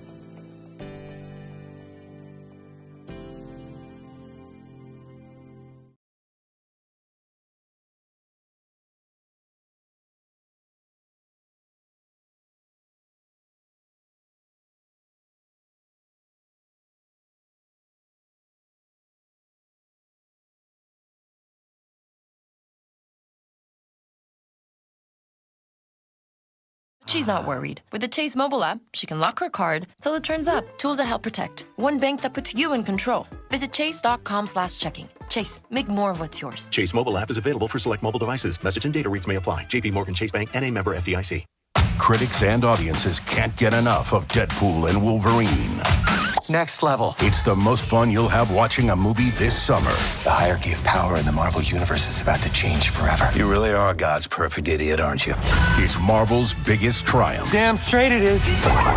It's a maniacal, meaningful masterpiece. Let's go. Yes! This is what I'm talking about. Deadpool and Wolverine, now playing. Rated R. Under 17, not admitted without parent. It's time for everything we haven't gotten to today. Yes, it's time for the dump. Anthony Edwards officially becoming an old man, 23 years old today. I don't know what you do in Paris to celebrate your birthday the night before you're playing a knockout game against Brazil tomorrow, right? Yeah. But I would imagine Anthony Edwards will find something to do in Paris, right, Slee? Yeah, he's washed. I mean, here's another guy, an athlete. I don't know what the hell this guy's going to do anymore. By the way, he is, I think in the last game, 25, 27, something like that. If I told you the guy that you're most excited to watch over the next 5 years in the NBA, I'm not telling you Luka's not exciting. I'm not telling you Jokic is not Jokic. And there's some other players on this list as well. Shai Gilgeous. I think there's one other guy that might be. Wemby? Yeah. Okay. Anthony Edwards is as exciting as I think any player in the league. I agree with that. And the fact that he's just about to turn 23. He gets his first kind of real playoff run this past year. And, you know, what you talked about it, his confidence, his running his mouth. Gets to USA Basketball with LeBron, KD, Steph. Go down around the room. I'm the guy that takes the last shot. And now, he's not, but it was awesome that he said really, really good. He is good. He's terrific. Has highlights that you're like, oh my gosh, look at how he takes off. He dunks on this dude. Oh, he's amazing. He can act. Cool. Hustle, he was great. Yeah, he is a really compelling personality. Fun player. He's a great player. Yeah. He's very comfortable being in the middle of the spotlight, which I really like. But what I think is the most interesting part about this is what you said. Before the Olympics started, he basically said, everybody get behind me. You got to figure out how to play with me. And it wasn't tongue-in-cheek. It wasn't doing it to like, I understand that that's Kevin Durant and that's Embiid and that's Anthony Davis and LeBron James and Steph Curry. He's like, no, this is how it's supposed to go. And then it started to happen, and everybody went, yep, it's LeBron.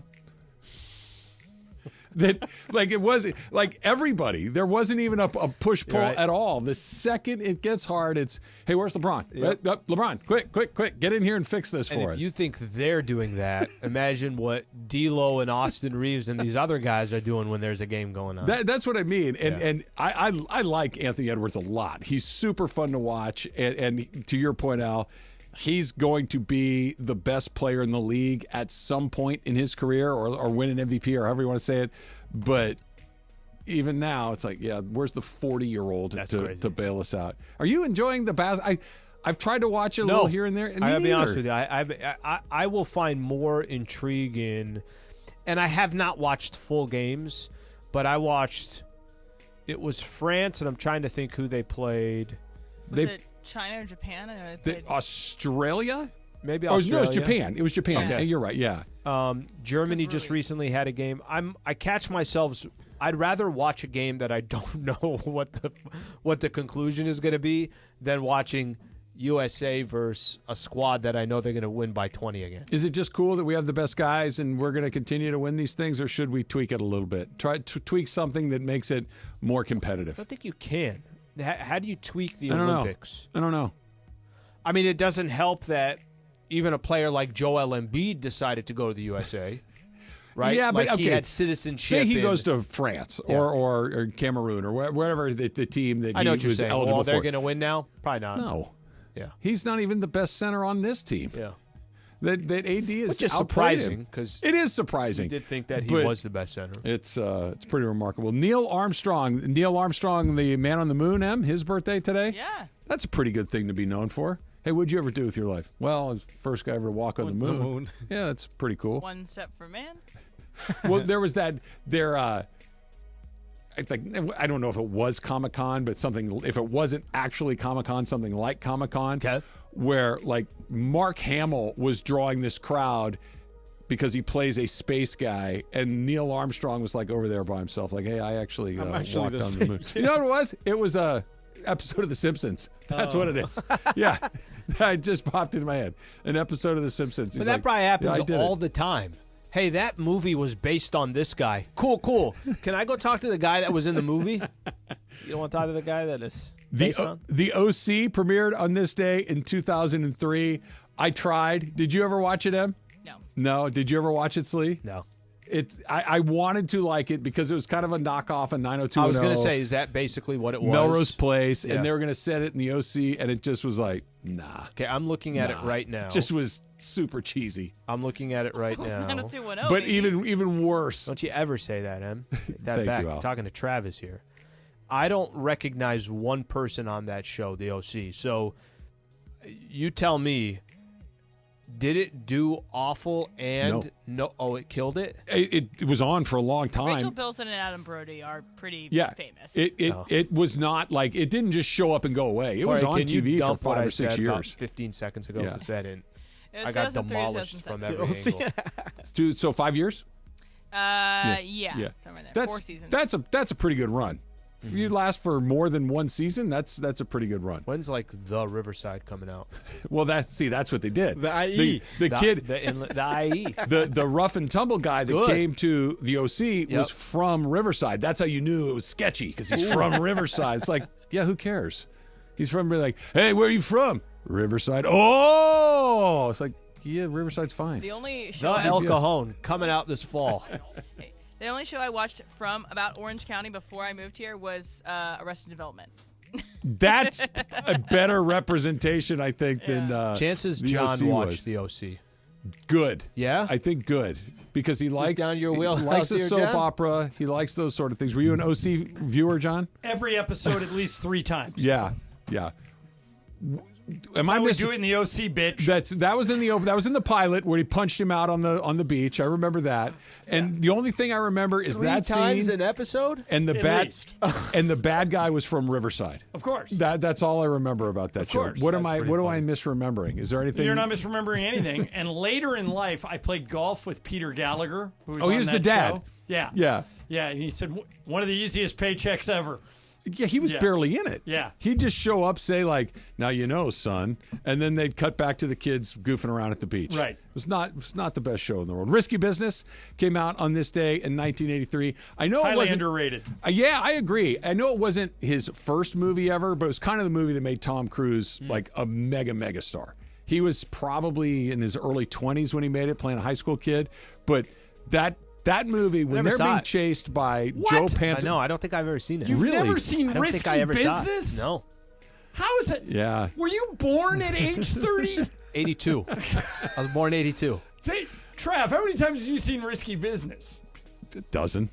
At least. A dozen. All right, okay, go see it or don't waste my time. 100% go see it. Yeah. It actually kind of They holds put up. Rebecca De Mornay on the map. No, Wally Joyage's daughter. Right. Yeah. Once married to Patrick O'Neill? That's right. I think you're right. I think you're right. The great Patrick O'Neill Yeah. from Fox? Curtis Armstrong. Oh my Curtis gosh. Armstrong, who is Booger from Revenge of the Nerds. This was pre-Revenge of the Nerds. Yes. Yeah. He was his buddy who was getting chased by the bad guy in the Porsche. Princeton could use a guy like Joel. Looks like the University of Illinois. So if Tom Cruise dancing in his underwear, you have no reference point for that. No, I To think old-time I've rock and seen- roll. I think I've seen that. Maybe the most famous movie scene in Cruise's movie where he career. slides in Yeah. with the Bob Seger song. When he No, I gets the think house to I think himself. I've seen that, but Yeah. I could easily have seen that clip and not seen the. It's a good movie. It's in the He through puts a, the Porsche in Lake Michigan. He does. Through a modern lens, there are some problematic things, but I think anything but you made in can't the take early But you can 80s. say Yes. that about any That's movie, very true. right? That is very true. Speaking of which, Yes.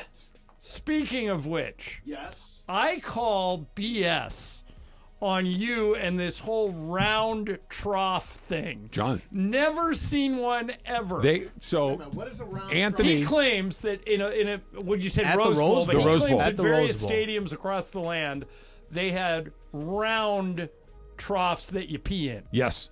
So if you Yes. look to your left, Round? No, Yes. because Mace, if you're on one side and I'm on the other, aren't I just doing it Yeah, at you? no, you're like No, going at each other. No, but hold on. Yeah. The trough was maybe the size of this table plus another 10%. I could hit you from here. No, you That's can. not- that's Good for not- you if you I can. just say that's not an economical use of space at all. Well, no, Like, but it's much better to put it along the circle wall. What if around. the There would be I don't several think of this. them. I think you're misremembering. Where the hell is this round trough Anthony, thing? Anthony back here can back me up. No, Anthony, He remembers. pictures or it didn't happen. Come in here, Anthony Anthony. remembers he's like 23. Yeah, How does he but- remember anything Yeah, from your no, days Anthony at the claims Rose he Bowl? has pictures of a round trough.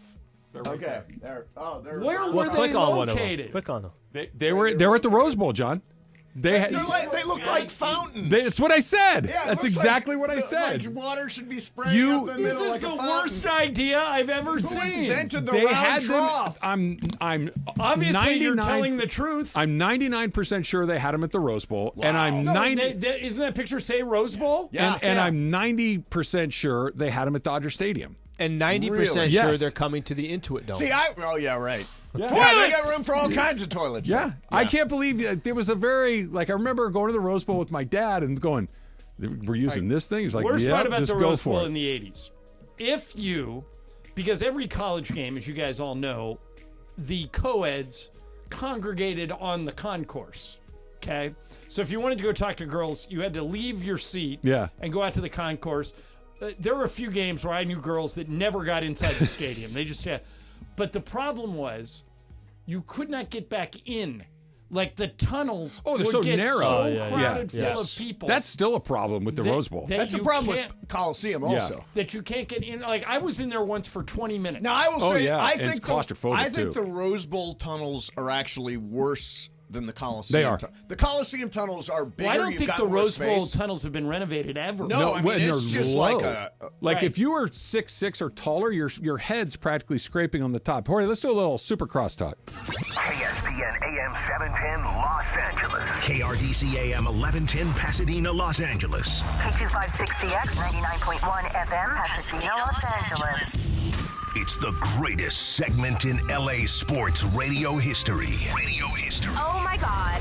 When the shows come together for magic on the radio. It will only grow stronger. Super Crosstalk. Are we ready for Mason and Ireland to join Travis and Slee? Super Crosstalk begins Super Crosstalk presented by In-N-Out Burger. In-N-Out. That's what a hamburger is all about. It's time for Super Crosstalk. Emily, correct me if I'm wrong here, but I think the reason we got onto the circular trough talk was the French pole vaulter. Now that guy's got it going on. That guy's got it going on. Now, you guys have watched the video, right? Yes. Yeah, it is no question that's what tripped him up. That damn junk. And he can't be mad at himself. I mean, it just That's the way he was born. He was born that way. And look, this is the way God made me. What do you want from me? It's like, more has can anybody he do? ever been happier to lose an event? Yeah, It's like, could be. What are you going to do? Yeah. By the way, did you guys watch the 100-meter final? Uh-huh. That's the closest race I've ever seen. Ever. Yeah. Ever. Did you know that the clavicle was the part of your body torso is the way they describe it. So I was watching the race live, and the race ends, and everybody's kind of looking at it, and it wasn't the official photo. The announcer blew the call. And they go to Tirico back in the studio, and he's literally Trying to figure reading it out. off of Google the way that you determine these things. And apparently it's the top of your shoulder blade that is the actual defining characteristic. Then Lyles definitely won. Because Lyles had a good lean to him. Well, I don't think anybody was arguing that he didn't win once they went to the 5 overhead. 1,000ths of a second. It's the first 100-meter race ever in track and field history where every competitor finished under 10 flat. Oh, is that true? Yeah. Wow. Okay. Well, I knew that Because even they're the guy all that in the 9.7s and 9.8s. even the guy that finished 5th was in the photo finish. Right. Like they were all just neck and somebody neck. sent out a tweet last night that said fastest man in the world, and then the guy right next to him who's like millimeters behind him, 5th place. Yeah. Noah is still running in the 200 this week. Yes. Yeah, he's going for the double. Simone Biles wrapped up today. I don't know about you guys. I watched a ton of Olympics this weekend. Yep. Me too. And I've been loving it. Yeah. It's gotten me, and granted, you got 4 years to go. I can't wait for the Olympics to come to L.A. You know what I watched a lot of this weekend? Archery. I am so amazed by the art, and just a little bit of wind screws out, and they got that little loop to them. Okay. It's amazing. How cool is the kayaking? Oh, the kayaking! How they build that thing is nuts. Yeah, but I would want to do that. That does look fun. It's like a demolition derby in kayaks. It's awesome. Oh, when they race each other, you're talking about? Yeah. Yeah, that's pretty cool. I didn't know. So I was talking about this earlier.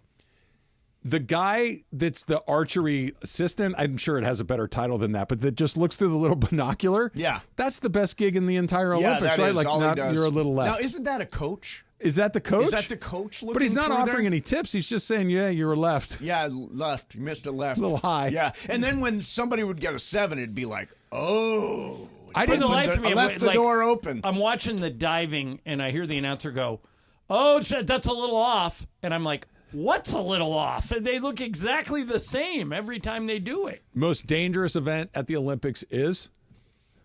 Because I watched it yesterday. I'm like, somebody's going to get killed doing this. Well, I'll tell you, the kayaking looks really tough. Okay. Except that's in water. That can't be it. No. Well, in the Winter Olympics, it'd be like luge or bobsled. I saw it yesterday. Summer Games. The hammer throw. Oh yeah, the hammer throw is like a because big... it's on a it's chain, a cannonball right? on a chain. Yeah. That they spin around and they just let it go. Yeah. And it just goes flat. It embeds itself about a foot into the grass when it hits. Yeah. If that hits somebody, it's game over. One's going to hit Prince William, and that's it. What's a hammer cost? What's it weigh? Do you know what a hammer weighs? Let's see. It's got to be a good 30 pounds, right? Well, it really is it clunks all out basically netted? Yeah, the men throw a 16-pound 16. hammer, and the women throw an 8.8-pound hammer. Okay. I'm gonna go ahead and not the go to women's that hammer event. is half the weight of the men's. Yep, just about. Wow, Yep, that's 16 weird. to 8.8. And it goes a foot deep into the ground when it hits. It makes the javelin look safe. Yeah, I'll tell you, I think this. I was saying to Juan, I think this is the most successful Olympics in years. Why is that, you think?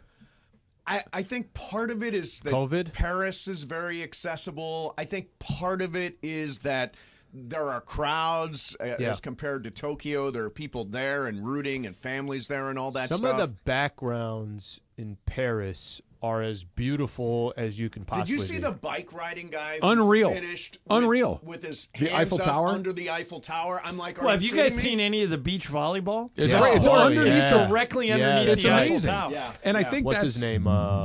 The NBA player, the former NBA player. Chase Budinger. Chase Budinger. Yeah, that match and seeing the Eiffel Tower Mace, is do you know incredible. in past Olympics, 75-80% of the announcers stayed in New York. Is that the case this year? No. Are Sunderland and Marlowe over By the there? way, I don't know. I think you're high on 75 to 80%. Like, I work China from New York, but anybody who's calling an event at a venue, those venues tend to be wired, and there's somebody probably there. So in this case, I think most of the announcers at venues are there. Much less expensive to travel and do all that stuff in China. Not Tokyo, but where were the Olympics in 2016? Rio. That's where I was at those games. Okay, I was told that NBC, somebody who worked at NBC told me that 70% of their announcers weren't in Rio.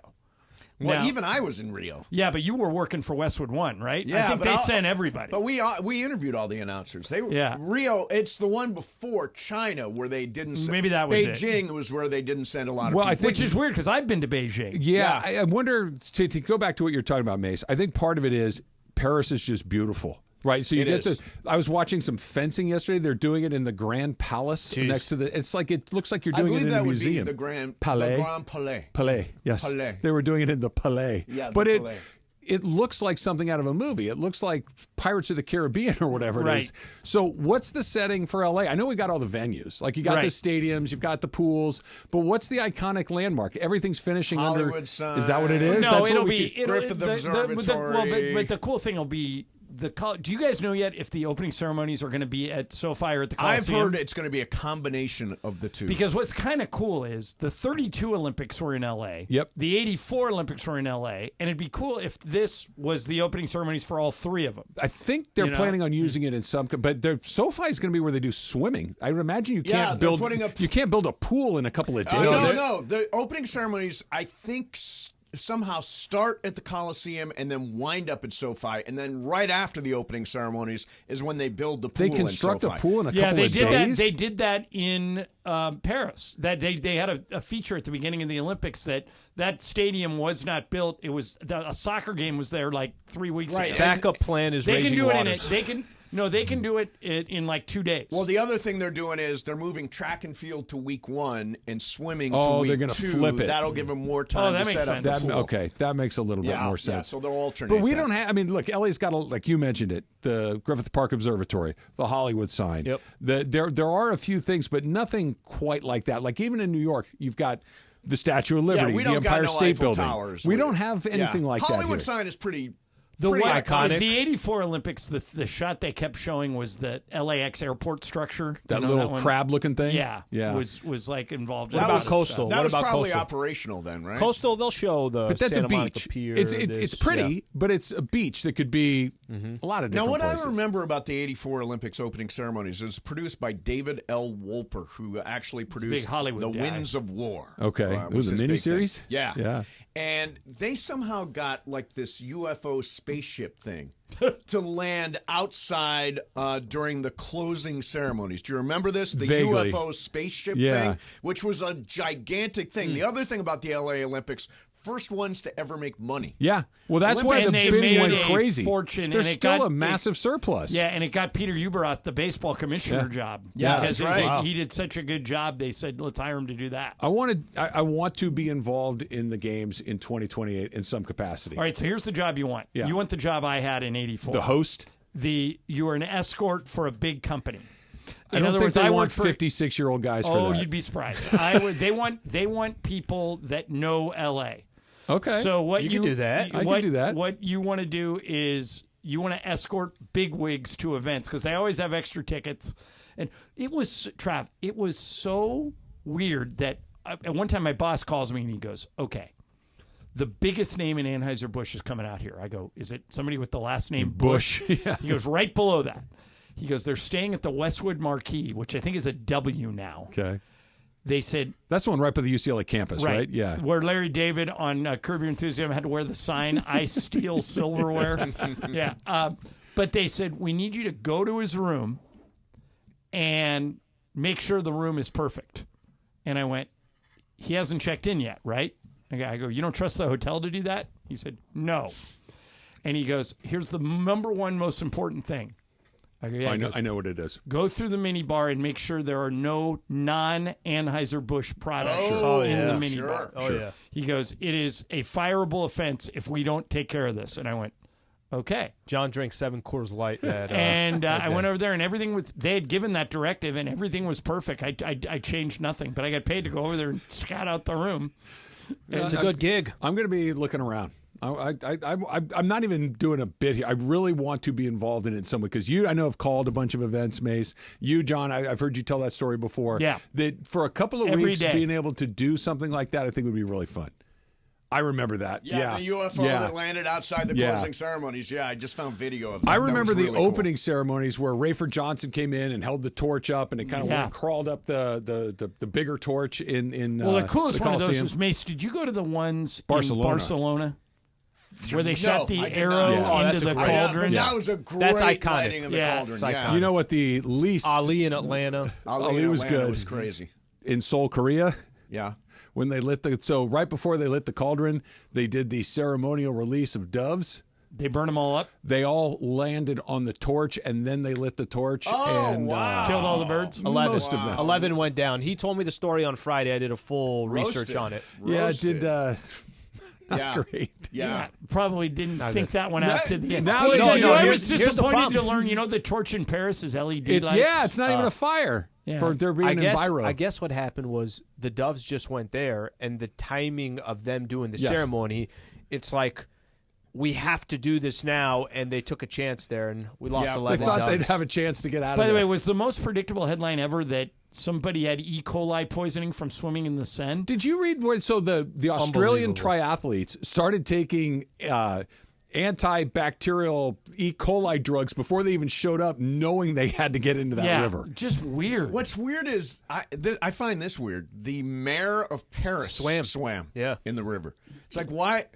I don't know. As a volunteer, I'm not sure I would do that. To show everything. To show everything's fine.